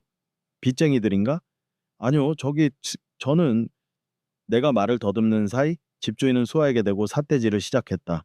학생 엄마, 죽은 건 안타깝지만 나도 땅 파서 장사하는 거 아니야. 월세가 석 달이나 밀렸어. 보증금도 다 까먹고 이제 더는 못 봐줘. 당장 오늘 짐 싸. 석 달. 지은이가 병원에 입원해 있던 그 마지막 시간 동안 월세를 내지 못한 모양이었다. 수아의 얼굴이 벌겋게 달아올랐다. 가장 보이고 싶지 않은 밑바닥을 하필이면 12년 만에 나타난 아빠와 그 약혼녀 앞에서 들켜버린 것이다. 아이의 자존심이 산산조각 나는 소리가 들리는 듯했다. 죄송해요. 며칠만 더 기다려주세요. 제가 알바비 받으면. 수아가 고개를 숙이며 기어들어가는 목소리로 말했다. 그 당당하던 아이가 돈 몇 푼 때문에 비굴해지는 모습, 피가 거꾸로 솟았다. 얼마입니까? 내가 나섰다. 지갑을 꺼냈다. 밀린 월세랑 이 집 보증금 다 합쳐서 얼마입니까? 집주인은 내 말끔한 차림새와 두툼한 지갑을 보더니 눈이 휘둥그레졌다. 아니, 그쪽은 누군데? 이 아이 아빠입니다. 그동안 못 준 돈 다 드릴 테니까 말씀하세요. 나는 수표 몇 장을 꺼내 집주인 손에 쥐어주었다. 밀린 월세의 10배는 좋긴 없는 금액이었다. 이거면 됩니까? 그리고 이 집 당장 뺄 겁니다. 그러니 다신 이 아이한테 소리 지르지 마세요. 집주인은 돈을 세어보더니 태도가 180도 바뀌었다. 아이고, 아버님이셨구나. 진작 오시지. 내가 뭐 나빠서 그랬나. 사정이 딱해서. 나가주세요. 나는 차갑게 말했다. 집주인은 굽실거리며 밖으로 나갔다. 상황은 정리되었다. 나는 돈으로 아이의 곤란함을 해결했다. 뿌듯함마저 느꼈다. 이제야 아빠 노릇을 좀 한 것 같았다. 봤지? 이제 걱정 마. 아빠가 다. 누가, 누가 돈 주래요? 수아의 목소리가 떨리고 있었다. 돌아보니 수아는 울고 있었다. 감동의 눈물이 아니었다. 치욕과 분노의 눈물이었다. 누가 아빠 보고 나서래요. 내가 해결할 수 있었어. 사정하면 봐주셨을 거라고. 수아야 왜 그래? 아빠가 있는데 왜 네가 고개를 숙여? 돈은 아빠가 내면 되잖아. 그깟 돈. 그깟 돈 좀 있다고 유세 떨지 마. 수아는 식탁 위에 있던 물병을 집어 던졌다. 와장창. 물병이 벽에 부딪혀 그냥 산산조각이 났다. 아빠는 그 돈으로 폼 잡고 살 동안 엄마랑 나는 100원 하나 아끼려고 시장 바닥을 기어다녔어. 이제 와서 돈다발 던져주면 우리가 아이고 감사합니다 할 줄 알았어? 수아야? 쪽팔려. 아빠가 내 아빠라는 게 쪽팔려서 죽겠어. 차라리 평생 오지 말지. 왜 와서 내 비참한 꼴을 다 봐. 왜? 수아는 바닥에 주저앉아 엉엉 울었다. 나는 멍하니 서 있었다. 내 생각이 짧았다. 아이에게 필요한 건 돈이 아니었다. 자존심을 지켜주는 것이었다. 나는 돈으로 문제를 해결하려 함으로써 아이가 그동안 지켜온 알량한 자존심마저 짓밟아버린 것이다. 수아야, 진정해. 혜진이 다가가 수아를 안으려 했다. 하지만 수아는 혜진을 거칠게 밀쳐냈다. 이거 놔요. 다 필요 없어. 다 나가. 수아는 비틀거리며 일어났다. 그리고 가방을 챙겨 현관으로 뛰쳐나갔다. 수아야, 어디가? 나는 급히 뒤를 쫓았다. 수아는 계단을 뛰어 올라가 골목길을 달렸다. 신문 배달을 가려는 것 같았다. 장수아, 서. 가지마. 나는 턱시도 구두를 신은 채 헐떡이며 달렸다. 수아는 빠르지 않았다. 비틀거리고 있었다. 어딘가 위태로워 보였다. 언덕길 중간쯤 수아가 갑자기 멈춰섰다. 몸을 휘청거리더니 그대로 앞으로 고꾸라졌다. 수아야, 심장이 멈추는 것 같았다. 나는 미친 듯이 달려가 쓰러진 아이를 안아 일으켰다. 몸이 불덩이 같았다. 식은땀이 비오듯 흘렀다. 수아, 정신 차려. 수아야, 의식이 없었다. 며칠을 굶고 잠도 못 자고 극심한 스트레스를 받은 탓이다. 18살의 작은 몸이 견딜 수 있는 한계를 넘어선 것이다. 도현 씨, 차 가지고 올게요. 뒤따라온 혜진이 소리치며 주차된 곳으로 뛰었다. 나는 축 늘어진 수아를 업었다. 너무 가벼웠다. 깃털처럼 가벼웠다. 내 딸이 18살이 되도록 이렇게 가벼울 수가 있는가. 등 뒤로 느껴지는 아이의 앙상한 갈비뼈가 내 등을 찔렀다. 죽지 마, 제발 죽지 마. 나는 아이를 업고 언덕을 내려 달렸다. 눈물이 앞을 가려 길이 보이지 않았다. 12년 전 6살 수아를 목마 태우고 놀아주던 기억이 스쳤다. 그때 수아는 아빠 등 넓다 최고다 하며 까르르 웃었었는데 지금 내 등에는 웃음 대신 아이의 고통스러운 숨소리만 얹혀 있었다. 병원 응급실. 응급실 복도는 소독약 냄새와 신음소리로 가득했다. 의사가 커튼을 젖히고 나왔다. 나와 혜진은 벌떡 일어났다. 보호자분 되십니까? 네, 제가 아빠입니다. 아이는 괜찮습니까? 의사는 나를 위아래로 훑어보았다. 내 화려한 옷차림과 침대에 누워있는 수아의 남루한 행색을 비교하는 눈빛이었다. 경멸이 담겨 있었다. 영양실조입니다. 네, 요즘 세상에 영양실조라니요. 거기에 급성 위염, 수면 부족, 과로까지 겹쳤습니다. 위벽이 다 헐었어요. 도대체 애를 어떻게 돌보신 겁니까? 의사의 꾸지람이 채찍처럼 날아들었다. 아이가 밥을 며칠이나 굶은 것 같아요. 위장에 음식물이 거의 없습니다. 이러다 쇼크 옵니다. 일단 수액이랑 영양제 놨으니 지켜보시죠. 의사는 혀를 차며 돌아섰다. 나는 의자에 힘없이 주저앉았다. 영양실조. 내가 최고급 레스토랑에서 코스 요리를 먹고 혜진이와 와인을 마시는 동안 내 딸은 밥 굶기를 밥 먹듯 하며 신문을 돌리고 설거지를 했다. 나는 살인자였다. 지은이만 죽인 게 아니라 수아도 죽이고 있었다. 도현 씨, 혜진이 내 손을 잡았다. 그녀의 손도 차가웠다. 자책만 하지 마요. 지금부터라도 잘하면 되잖아요. 먹이면 되잖아요. 혜진아, 나 무섭다. 나는 고개를 떨구었다. 수아가 나를 용서할까? 내가 억만금을 준들 저 아이의 헐어버린 위장이 나을까? 내가 잃어버린 12년을 뭘로 보상해? 시간이요? 혜진이 단호하게 말했다. 돈이 아니라 시간을 들이세요. 수아가 아팠던 시간만큼, 아니 그보다 더 많은 시간을 옆에 있어 주세요. 도망치지 말고. 혜진은 나를 일으켜 세웠다. 가봐요. 수아 깼을지도 몰라요. 나는 무거운 발걸음을 옮겨 수아의 침대로 갔다. 커튼을 살짝 걷었다. 수아는 링거를 꽂은 채 잠들어 있었다. 창백한 얼굴에 핏기가 하나도 없었다. 나는 침대 옆 간이 의자에 앉았다. 아이의 손을 조심스럽게 잡았다. 거칠고 딱딱한 굳은 살이 박인 손. 그때 수아의 베개 밑에서 진동이 울렸다. 낡아빠진 스마트폰이었다. 액정이 깨져 테이프를 붙여놓은. 나는 무심코 화면을 보았다. 알림 메시지가 떠 있었다. 공공건설 채용 홈페이지. 장수아님, 고졸 인턴 채용 서류 전형에 불합격하셨습니다. 공공건설 내 회사였다. 내 회사 이름이었다. 심장이 멎는 것 같았다. 수아는 알고 있었다. 내가 아빠라는 걸. 내 회사가 어디인지. 아이는 내 회사에 들어오고 싶어서, 아빠가 있는 곳 근처라도 가고 싶어서 몰래 지원했던 것이다. 하지만 나는 고졸이라는 이유로, 스펙이 없다는 이유로 내 딸을 서류에서 탈락시켰다. 내 손으로 결제한 그 명단 속에 수아가 있었던 것이다. 아, 신음조차 나오지 않았다. 비극은 끝이 없었다. 운명의 장난은 잔인했다. 나는 수아의 손에 얼굴을 묻었다. 눈물조차 말라버린 줄 알았는데 다시 뜨거운 것이 볼을 타고 흘러내렸다. 그때 수아의 손가락이 미세하게 움직였다. 나는 고개를 들었다. 수아가 눈을 뜨고 나를 보고 있었다. 흐릿한 눈동자. 아직 약 기운에 취해 있는 듯했다. 수아는 나를 보고, 그리고 잡고 있는 내 손을 보고 아주 작게 속삭였다. 가지마. 꿈꼬대였을까? 아니면 진심이었을까? 그 한마디가 내 영혼을 묶어버렸다. 안 가. 절대 안 가. 아빠, 여기 있어. 나는 수아의 손을 두 손으로 감싸쥐고 맹세했다. 평생 네 옆에 있을게. 죽어도 안 갈게. 수아는 다시 눈을 감았다. 눈가에 물기가 맺혀 있었다. 병실 밖 창문으로 아침 해가 완전히 떠올랐다. 잔인하도록 밝은 햇살이 우리 부녀를 비췄다. 나의 속죄는 이제부터 시작이었다. 워드 카운트 3100, 어프로악. 누적 단어 수. 약 합의 전 단어. 2막 3장 종료. 링거액이 한 방울씩 떨어지는 소리가 시계 초침처럼 규칙적으로 울렸다. 오후의 햇살이 병실 안으로 길게 누워 있었다. 수아는 깨어나 있었다. 아이는 멍한 눈으로 허공을 응시하다가 침대 옆 협탁에 놓인 자신의 휴대폰을 보았다. 액정이 켜져 있었다. 화면에는 여전히 불합격 통지서가 떠 있었다. 그리고 그 옆에 엎드려 잠든 나의 머리통이 보였다. 봤구나. 수아의 갈라진 목소리에 나는 번쩍 눈을 떴다. 수아야, 일어났니? 몸은 좀 어때? 아픈 데는 봤죠? 수아는 내 말을 자르며 휴대폰을 가리켰다.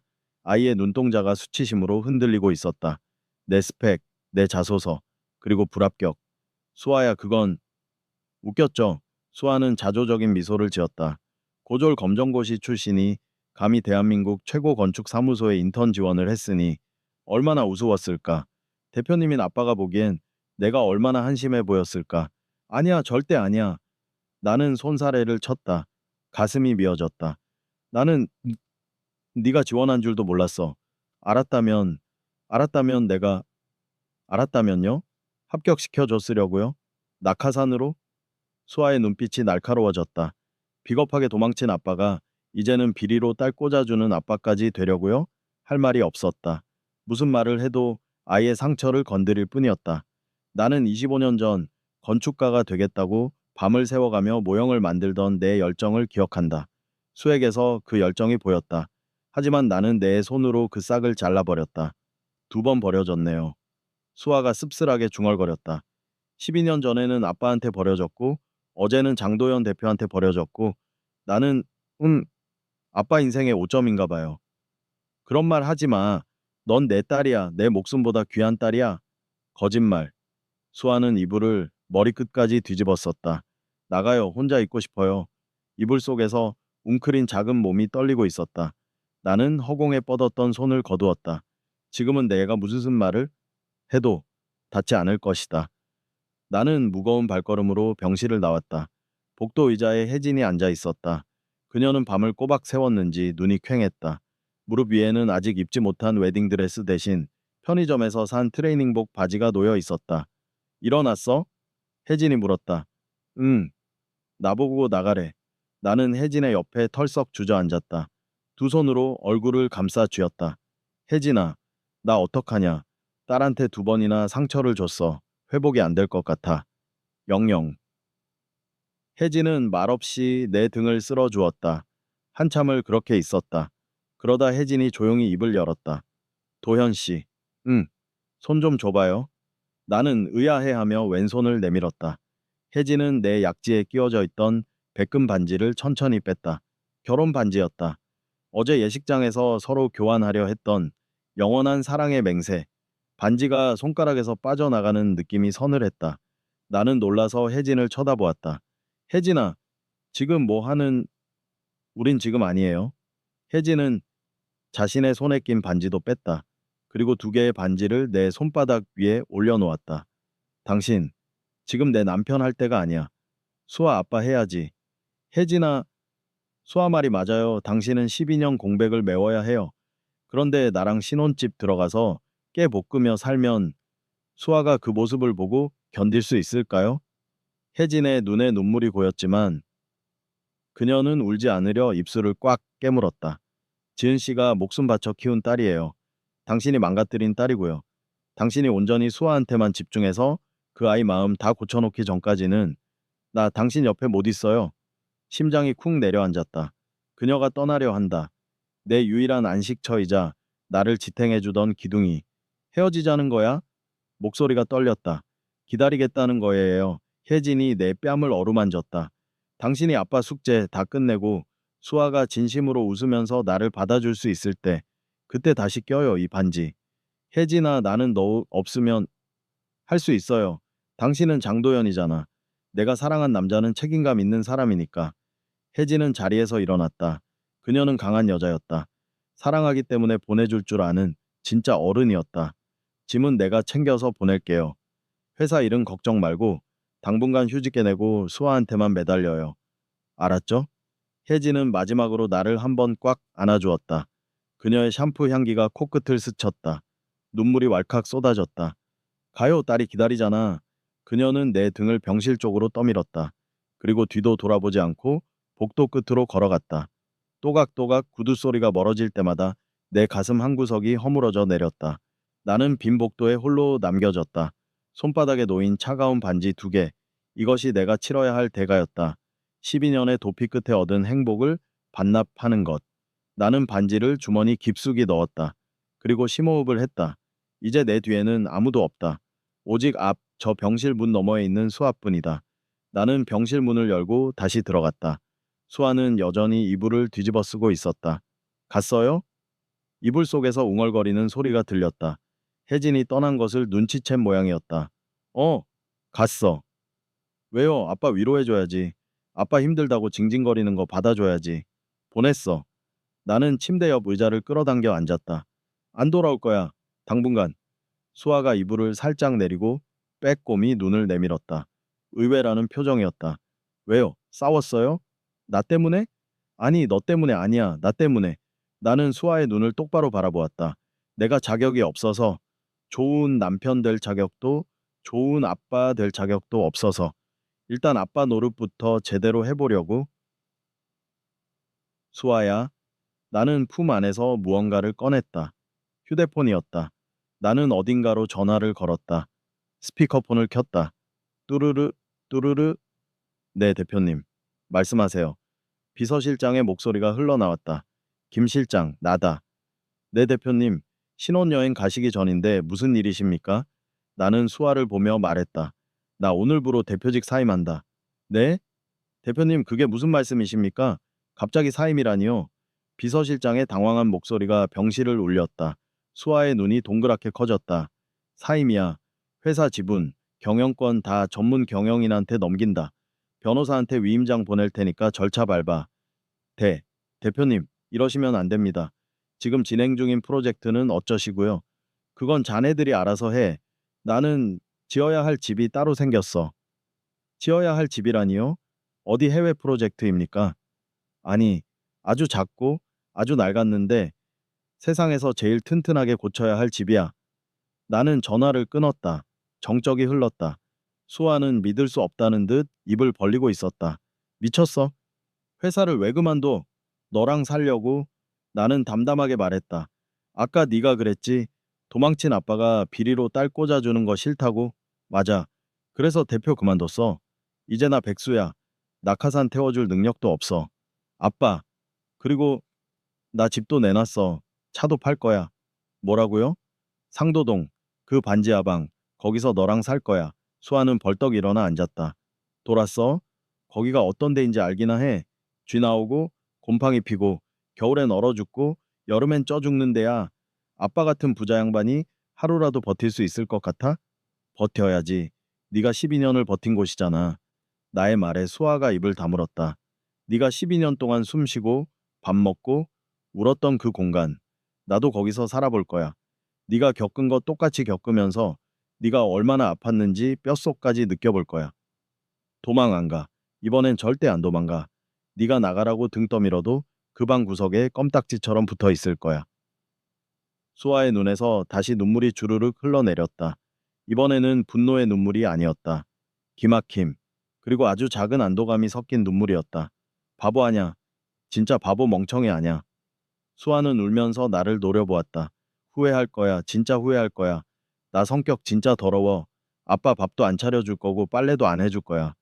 괜찮아. 내가 다 하면 돼. 나 설거지 잘하더라. 나는 씩 웃어 보였다. 12년 만에 처음으로 짓는 가식 없는 진짜 미소였다. 모든 것을 잃었지만 이상하게도 마음은 깃털처럼 가벼웠다. 화려한 턱시도 대신 낡은 셔츠를 입은 백수 아빠. 성공한 건축가라는 타이틀을 버리고 딸의 좁은 반지하 방으로 들어가는 남자. 그것이 나의 선택이었다. 이 선택이 해피엔딩이 될지 또 다른 비극이 될지는 모른다. 하지만 적어도 이제는 진짜 이야기를 시작할 수 있을 것 같았다. 수아는 고개를 푹 숙이고 무릎에 얼굴을 묻었다. 어깨가 들썩였다. 나는 조용히 다가가 아이의 어깨에 손을 올렸다. 이번에는 뿌리치지 않았다. 창밖에 해가 뉘엿뉘엿 지고 있었다. 붉은 노을이 병실을 가득 채웠다. 가장 낮은 곳에서 우리는 다시 시작하고 있었다. 월드 카운트 2800, 어프락즈, 누적 단어, 수, 약 4800단어, 이막 종료. 상도동 반지하의 아침은 지상보다 늦게 찾아왔다. 햇빛이 건물 그림자에 가려 좀처럼 닿지 않는 탓이었다. 나는 눈을 떴다. 허리가 끊어질 듯 아팠다. 얇은 요 하나의 의지의 맨바닥에서 잔 탓이다. 킹사이즈 라텍스 침대와 호텔급 침구에 익숙해져 있던 내 척추가 비명을 지르고 있었다. 으, 신음소리를 내며 몸을 일으켰다.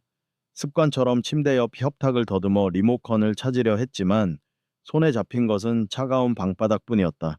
아, 맞다. 여기는 내 펜트하우스가 아니지. 곰팡이 냄새, 눅눅한 공기, 그리고 천장에서 들리는 쥐가 지나가는 소리. 나는 장도연이다. 아니, 전직 건축가이자 전직 CEO 장도연이다. 지금은 고3 수험생 딸을 둔 무직의 중년 남자다. 부엌 쪽을 보았다. 수아는 이미 나가고 없었다. 식탁 위에는 메모지 한 장이 덜렁 놓여 있었다. 냉장고에 콩나물국 있어. 데워 먹든가 말든가. 피식 웃음이 나왔다. 드세요도 아니고 먹든가 말든가라니. 하지만 그 무심한 말투 속에 담긴 서툰 배려가 느껴져서 가슴이 찡했다. 어제까지 나를 향해 물병을 던지던 아이가 콩나물국을 끓여 놓고 나갔다. 이것만으로도 기적이었다. 나는 비틀거리며 일어나 냉장고를 열었다. 작은 양은 냄비에 콩나물국이 들어 있었다.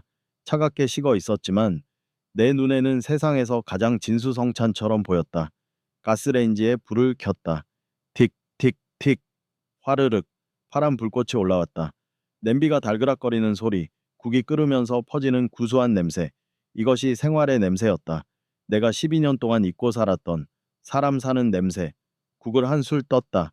짰다. 엄청나게 짰다. 지은이는 음식을 슴슴하게 하는 편이었는데 수아는 요리 솜씨가 없는 모양이다.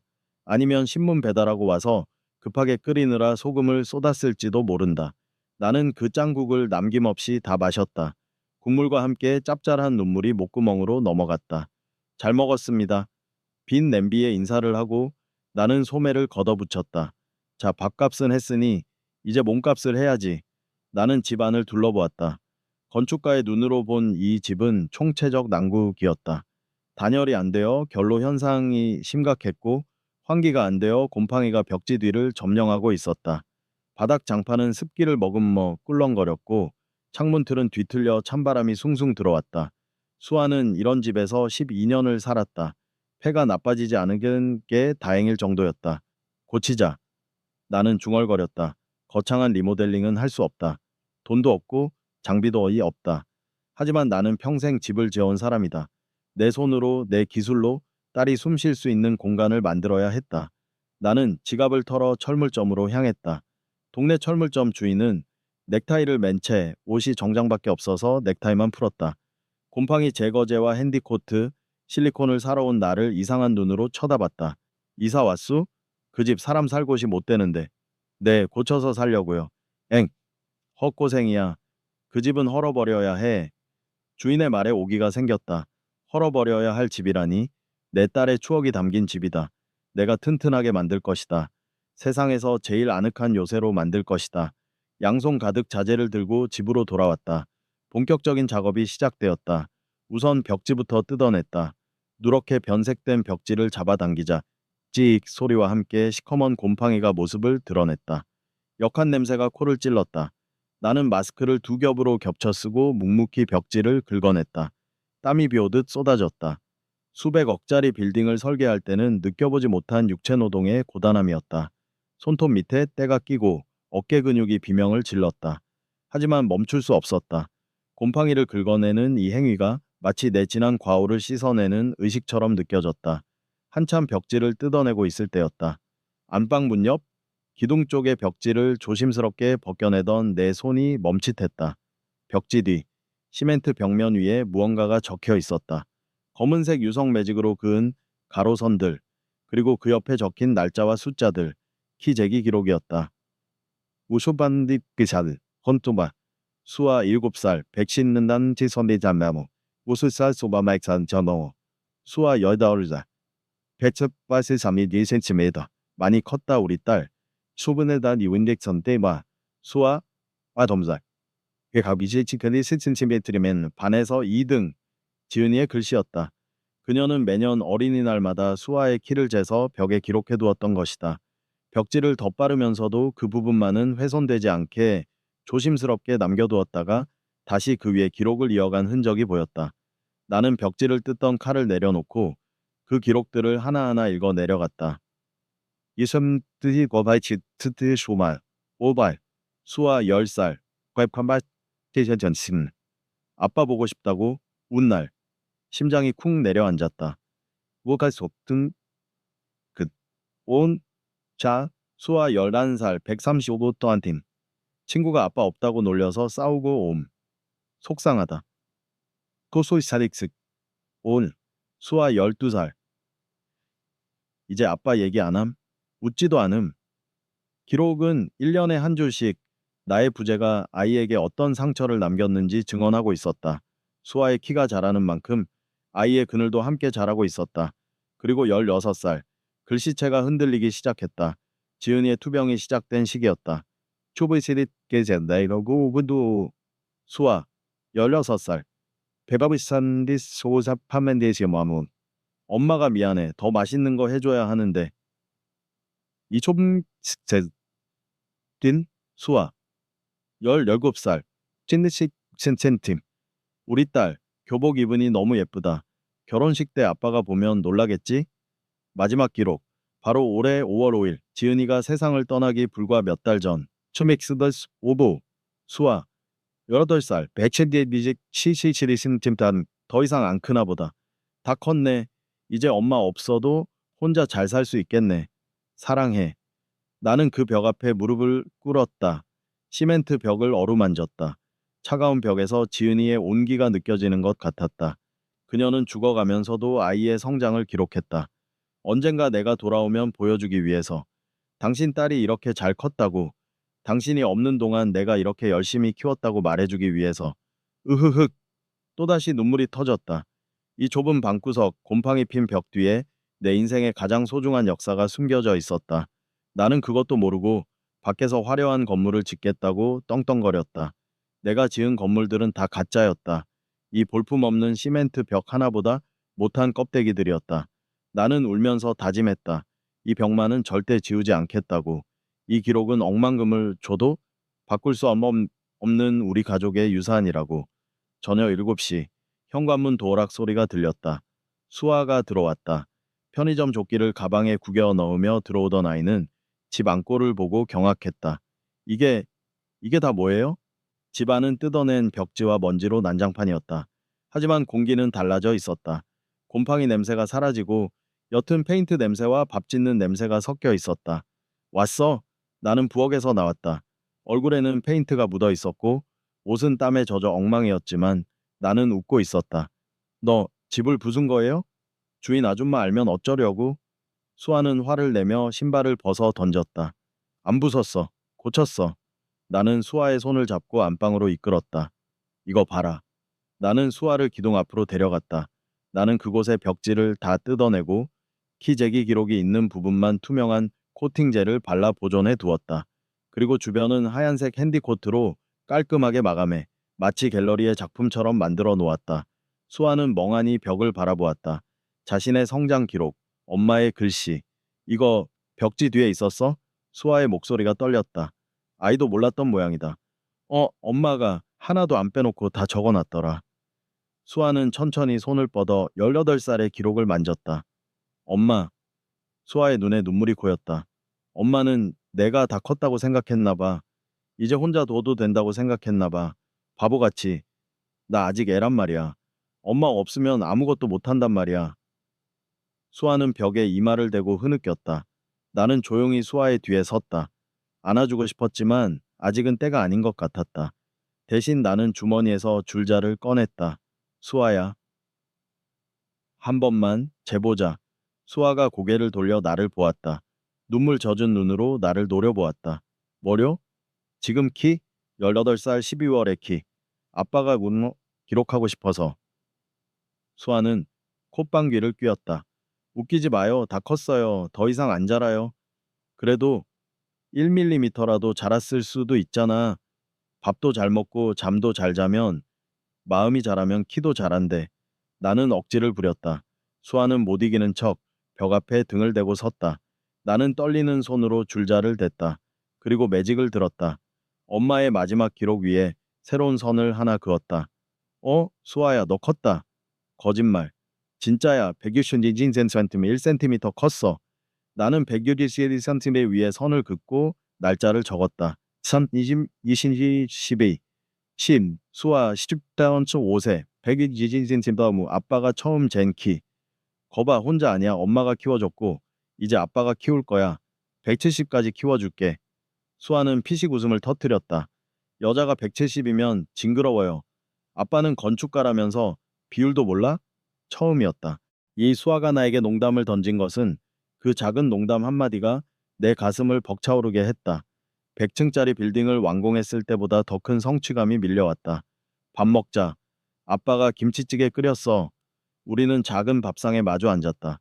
다리가 부러져 테이프로 감은 밥상이지만 그 위에 놓인 찌개에서는 김이 모락모락 났다.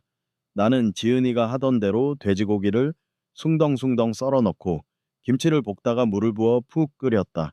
수아가 국물을 한 숟가락 떠먹었다. 긴장되는 순간 나는 침을 꼴깍 삼켰다. 어때 먹을만해? 수아는 숟가락을 내려놓지 않고 계속 떠먹었다. 짜요. 아, 그래? 물 좀 더 부을까? 근데 엄마 맛이랑 비슷해요. 그 말에 나는 울컥해서 밥그릇에 코를 박았다. 비슷하다니. 지은이 맛이랑 비슷하다니.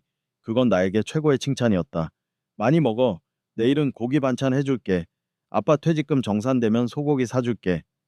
아껴 써요. 백수 주제에. 수아는 툴툴거렸지만 밥 한 그릇을 뚝딱 비웠다.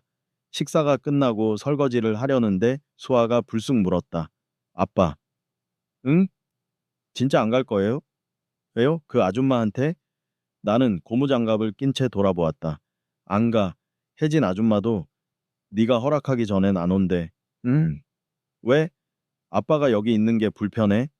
수아는 식탁에 턱을 고이고 나를 빤히 쳐다보았다. 아니요. 그냥 신기해서요. 뭐가? 아빠 등. 수아는 내 등을 가리켰다. 어제 엎였을 때 생각보다 작더라고요. 옛날엔 엄청 넓어 보였는데. 나는 씁쓸하게 웃었다. 아빠도 늙었잖아. 이제 할아버지 다 됐지. 작아도 따뜻했어요. 수아는 그 말을 툭 던지고 방으로 쏙 들어가 버렸다. 나는 멍하니 싱크대 앞에 서 있었다. 따뜻했다. 그 한마디가 내 심장의 보일러를 켜놓은 것 같았다. 설거지를 마치고 방으로 들어갔다. 수아는 공부를 하고 있었다. 나는 방해가 되지 않게 구석에서 장판 틈새를 실리콘으로 메우는 작업을 시작했다. 장판을 살짝 들어 올리는데 바닥에서 무언가 덜그럭거리는 소리가 났다. 시멘트 바닥이 조금 깨져 있고 그 틈새에 낡은 양철 과자통 하나가 박혀 있었다. 이게 뭐지? 나는 조심스럽게 과자통을 꺼냈다. 먼지가 수북하게 쌓인 통. 꽤 오래전부터 그곳에 묻혀 있었던 것 같았다. 수아야, 이거 봐라. 바닥에 이런 게 있네? 수아가 고개를 돌렸다. 그거 엄마 보물상자인데? 보물상자? 네. 엄마가 나 어릴 때 아빠 오면 준다고 모아두던 거요. 잊어버리고 있었네. 아빠 오면 준다고 모아둔 것. 내 손이 떨렸다. 판도라의 상자를 여는 기분이었다. 뚜껑은 녹이 서울어 잘 열리지 않았다. 낑낑대며 힘을 주자 팍 하는 소리와 함께 뚜껑이 열렸다. 그 안에는 돈다발도 금부티도 들어있지 않았다. 대신 낡은 카세트 테이프 하나와 두툼한 편지 묶음이 들어있었다. 편지 묶음 맨 위에 적힌 날짜 2013년 10월 15일. 바로 내가 집을 나간 그날이었다. 그리고 카세트 테이프에는 매직으로 이렇게 쓰여 있었다. 도현 씨에게 보내는 노래. 나는 테이프를 집어들었다. 집안에 카세트 플레이어는 없었다. 하지만 나는 알 것 같았다. 저 테이프 안에 무엇이 담겨 있을지.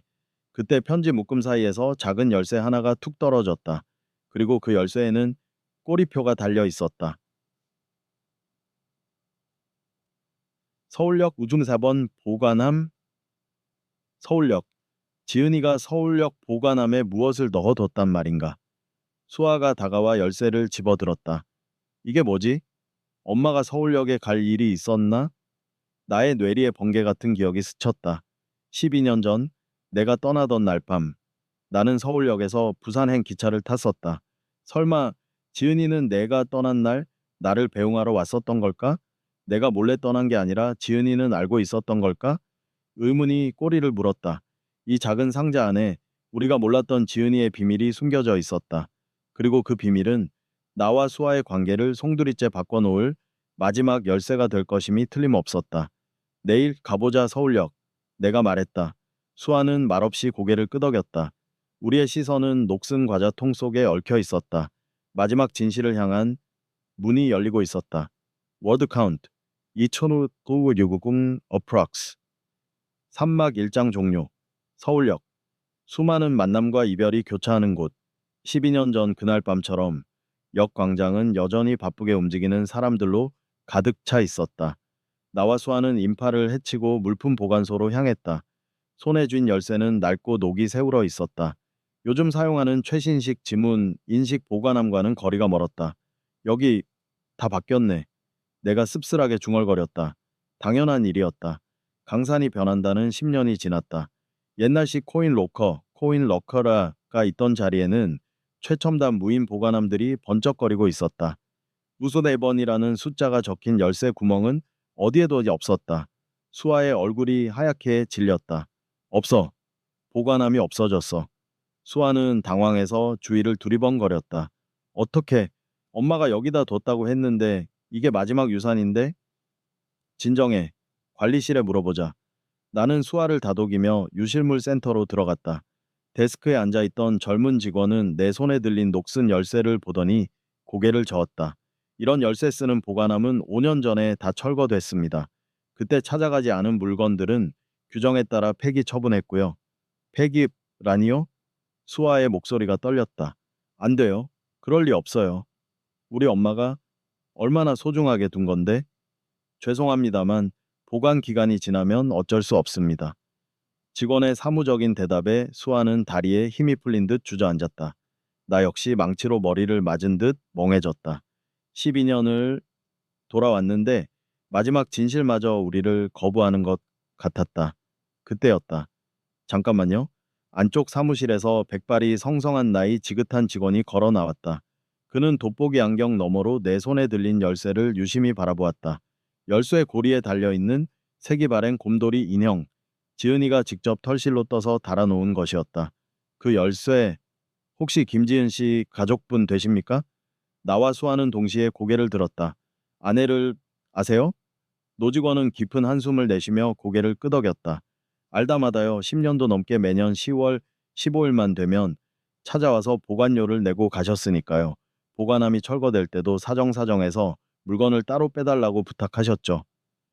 그는 잠시 기다리라며 안쪽 창고로 들어갔다. 심장이 미친 듯이 뛰었다. 매년 10월 15일 내가 떠난 날, 지은이는 그날마다 이곳에 와서 무엇을 지키려 했던 것일까? 잠시 후 노직원이 먼지 쌓인 종이 상자 하나를 들고 나왔다. 이겁니다. 언젠가 남편분이 오면 꼭 전해달라고 하셨어요. 남편분이 성공해서 멋지게 돌아오면 그때 주라고. 노직원은 상자를 건네주며 덧붙였다. 마지막으로 오셨을 때가 2년 전이었는데 그때는 많이 아파 보이셨어요. 머리에 모자를 쓰고 계셨는데 앙상하게 마르셔서. 나는 입술을 깨물며 상자를 받아들었다. 상자 위에는 장도현 님께? 라고 적힌 쪽지가 붙어 있었다. 우리는 역광장 한 구석, 사람들이 잘 다니지 않는 벤치에 앉았다. 차가운 바람이 불었지만 상자를 쥔 손에는 땀이 났다. 열어볼게. 수아가 고개를 끄덕였다. 상자를 열었다. 그 안에는 낡은 남성용 구두 한 켤레와 작은 MP3 플레이어 하나가 들어 있었다. 구두. 내가 12년 전 집을 나갈 때 신발장에 두고 갔던 낡은 구두였다. 밑창이 닳고 가죽이 해진 내 실패의 상징 같았던 신발. 지은이는 이것을 버리지 않고 닦고 또 닦아 보관해 두었던 것이다. 그리고 MP3 플레이어. 나는 이어폰을 꺼내 한쪽은 내 귀에, 다른 한쪽은 수아의 귀에 꽂았다. 재생 버튼을 눌렀다. 치익 하는 잡음이 들렸다. 그리고 잠시 후 익숙하고 그리운 목소리가 흘러나왔다. 아, 아, 아, 녹음되나? 지은이었다. 12년 전, 아직 건강하고 앳된 목소리의 지은이. 도현 씨, 나야 지은이. 당신이 이 녹음을 듣고 있다면 아마 멋지게 성공해서 돌아온 거겠지? 우리 약속대로. 목소리는 밝았다. 억지로 짜낸 밝음이 아니라 나에 대한 믿음으로 가득 찬 목소리였다. 사실은 나 다 봤어. 당신 떠나던 날 밤. 숨이 턱 막혔다. 수아가 내 손을 꽉 잡았다. 당신이 몰래 짐 싸서 나갈 때 나 자는 척하고 있었어. 방문 닫히는 소리 듣고 따라 나갔어. 빗속을 뚫고 역까지 걸어가는 당신 뒷모습 너무 작아 보이더라. 서울역 기둥 뒤에 숨어서 당신이 기차 타는 것까지 다 봤어.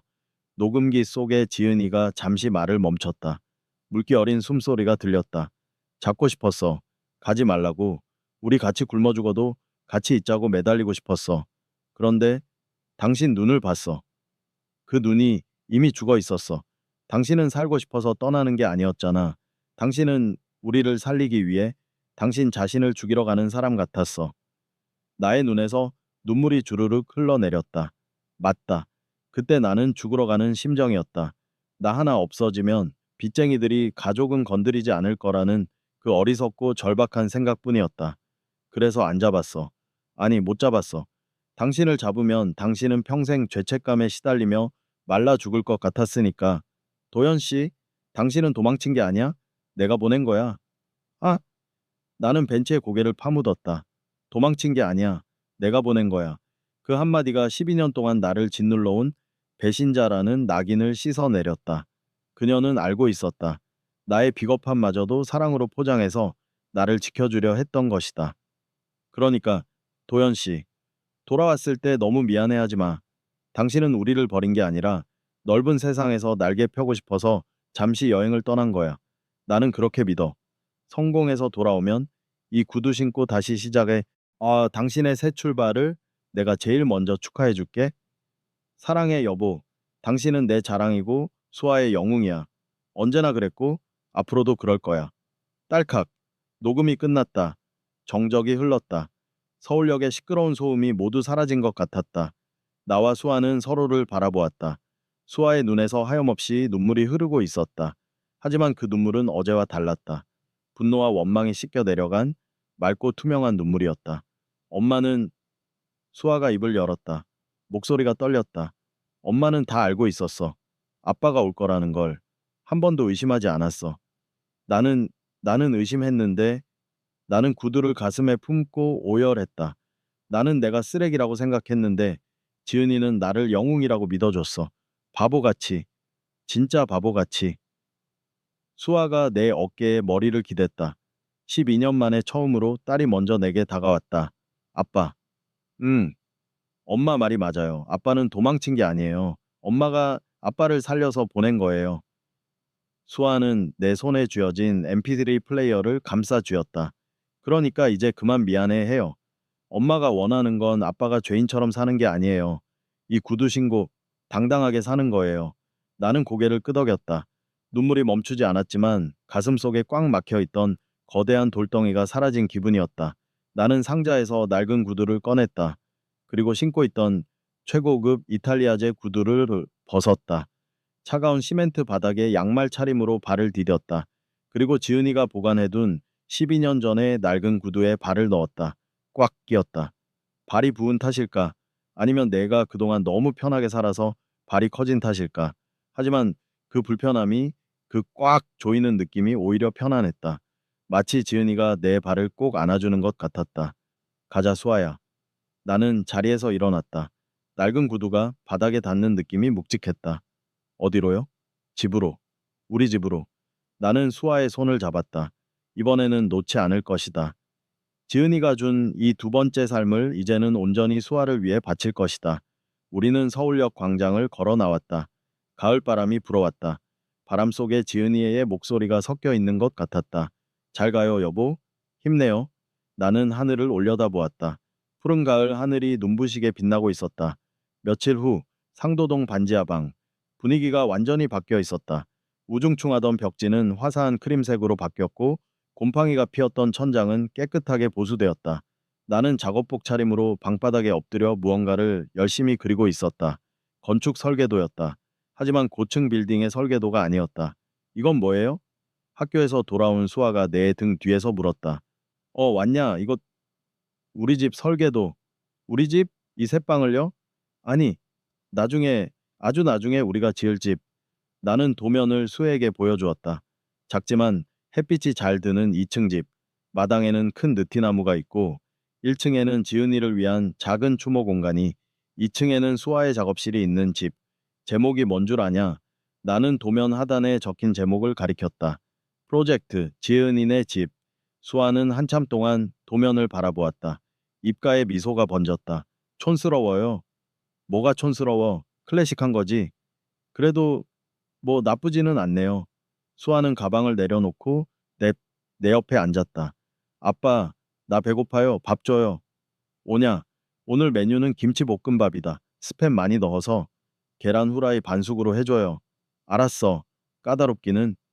나는 툴툴거리며 부엌으로 향했다. 도마 소리가 경쾌하게 울렸다. 수아는 내 설계도를 꼼꼼히 살펴보며 연필을 들어 한 구석에 무언가를 그려 넣기 시작했다. 그것은 작은 계집이었다. 그리고 그 옆에 뭉치라는 이름을 적어 넣었다. 우리의 삶은 여전히 가난했다. 통장 장원은 바닥을 보이고 있었고 나는 당장 내일부터 공사판 일용직을 나가야 했다. 하지만 우리는 더 이상 불행하지 않았다. 밥 짓는 냄새가 방 안을 가득 채웠다. 그 냄새는 12년 전 지은이가 만들었던 바로 그 행복의 냄새였다만 뭘 워드 카운트 2600 approximately잖아. 산막 2장 종료. 시간은 정직하게 흘렀다.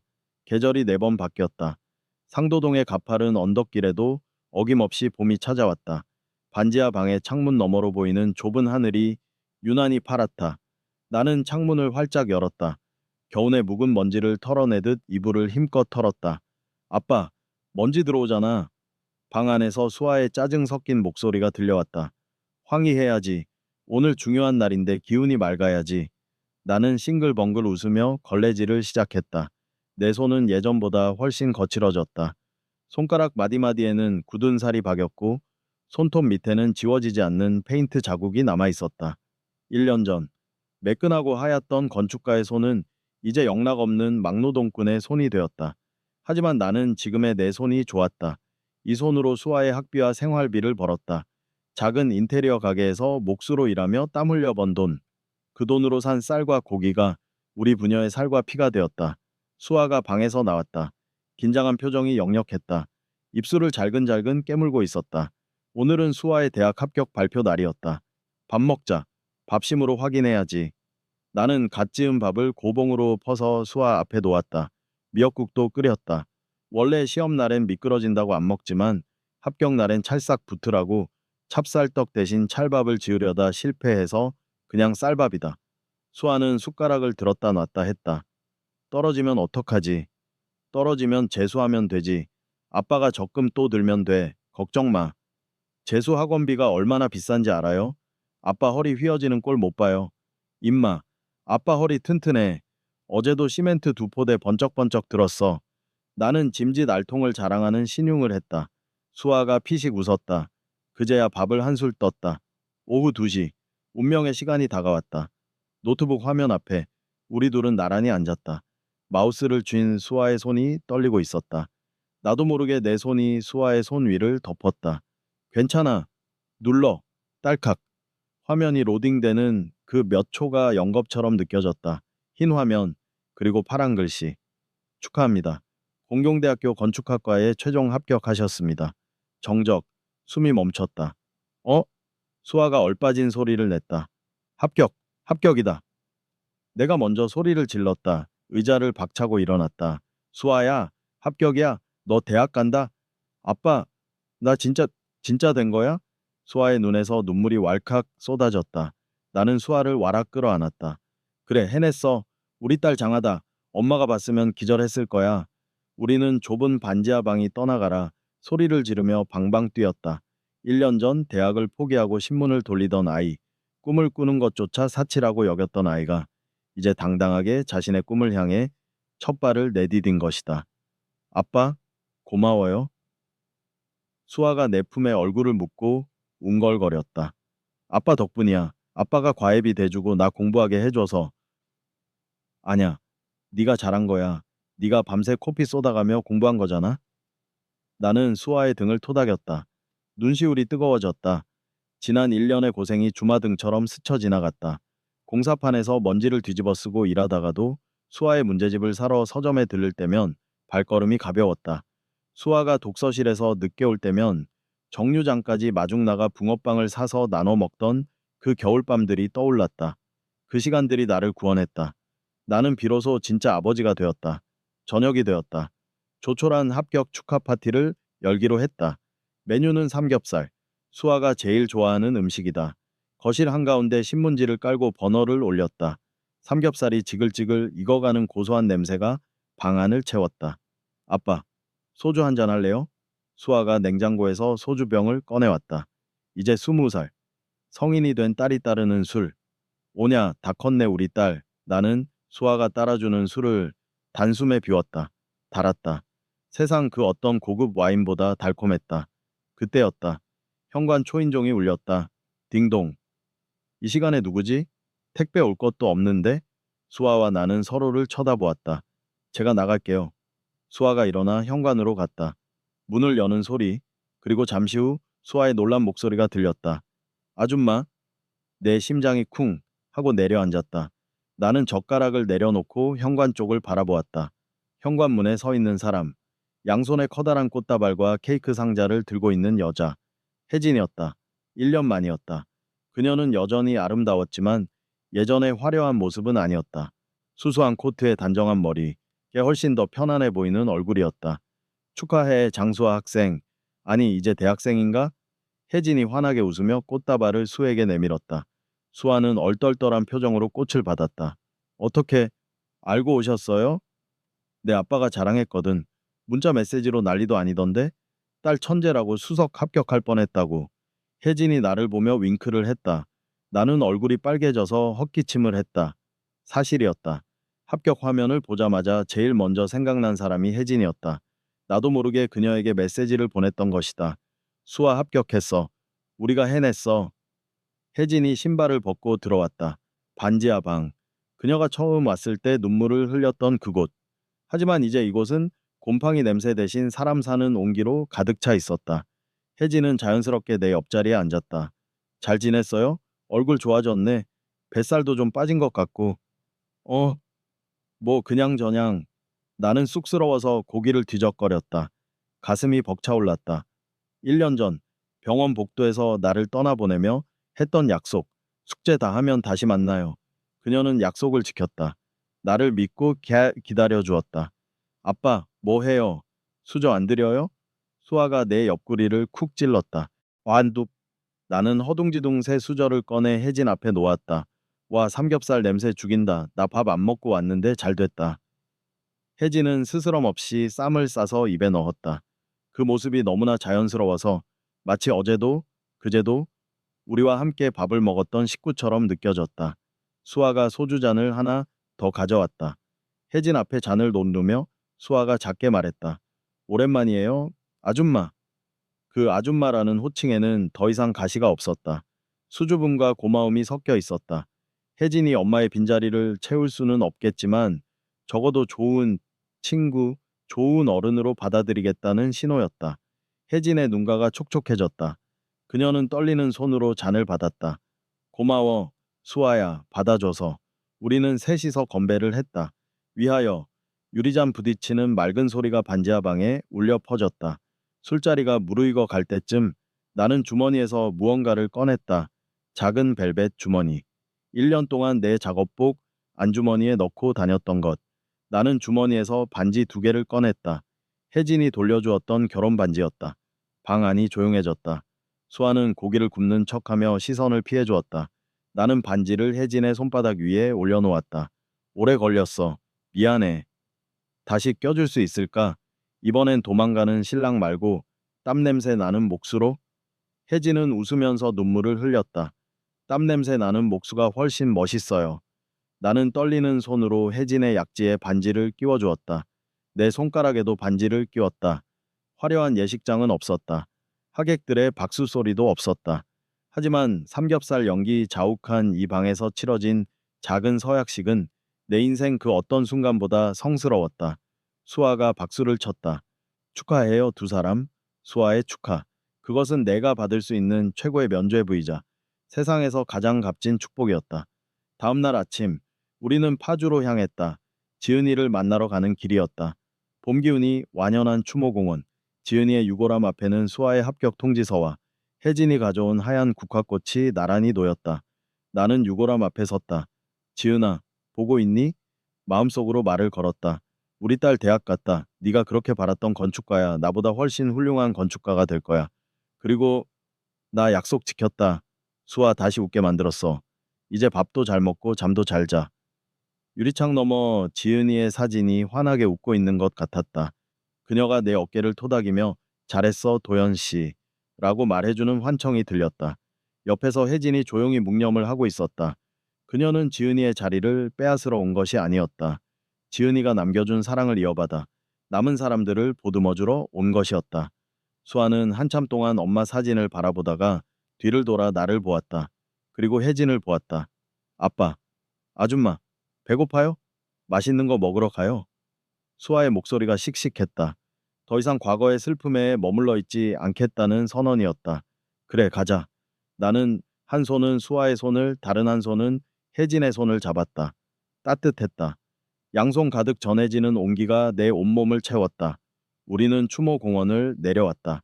따스한 봄 햇살이 우리 세 사람의 등을 비쳤다. 그림자가 길게 늘어져 하나로 겹쳐졌다. 나는 하늘을 올려다보았다. 12년 전 빗속을 뚫고 도망쳤던 그 밤. 나는 행복이 어딘가 먼 곳에 있는 파랑새인 줄 알았다. 돈을 많이 벌고 성공해야만 잡을 수 있는 것인 줄 알았다. 하지만 아니었다. 행복은 도망친 곳에는 없었다. 행복은 내가 버리고 간 그 자리 곰팡이 핀 벽지와 낡은 구두 속에 그리고 나를 기다려준 사람들의 눈물 속에 숨어 있었다. 지은이가 내게 준 마지막 축복은 용서가 아니었다. 그것은 기회였다. 다시 사랑할 수 있는 기회, 다시 아빠가 될 수 있는 기회, 다시 사람답게 살 수 있는 기회. 나는 그 기회를 놓치지 않았다. 아빠, 뭐 해요?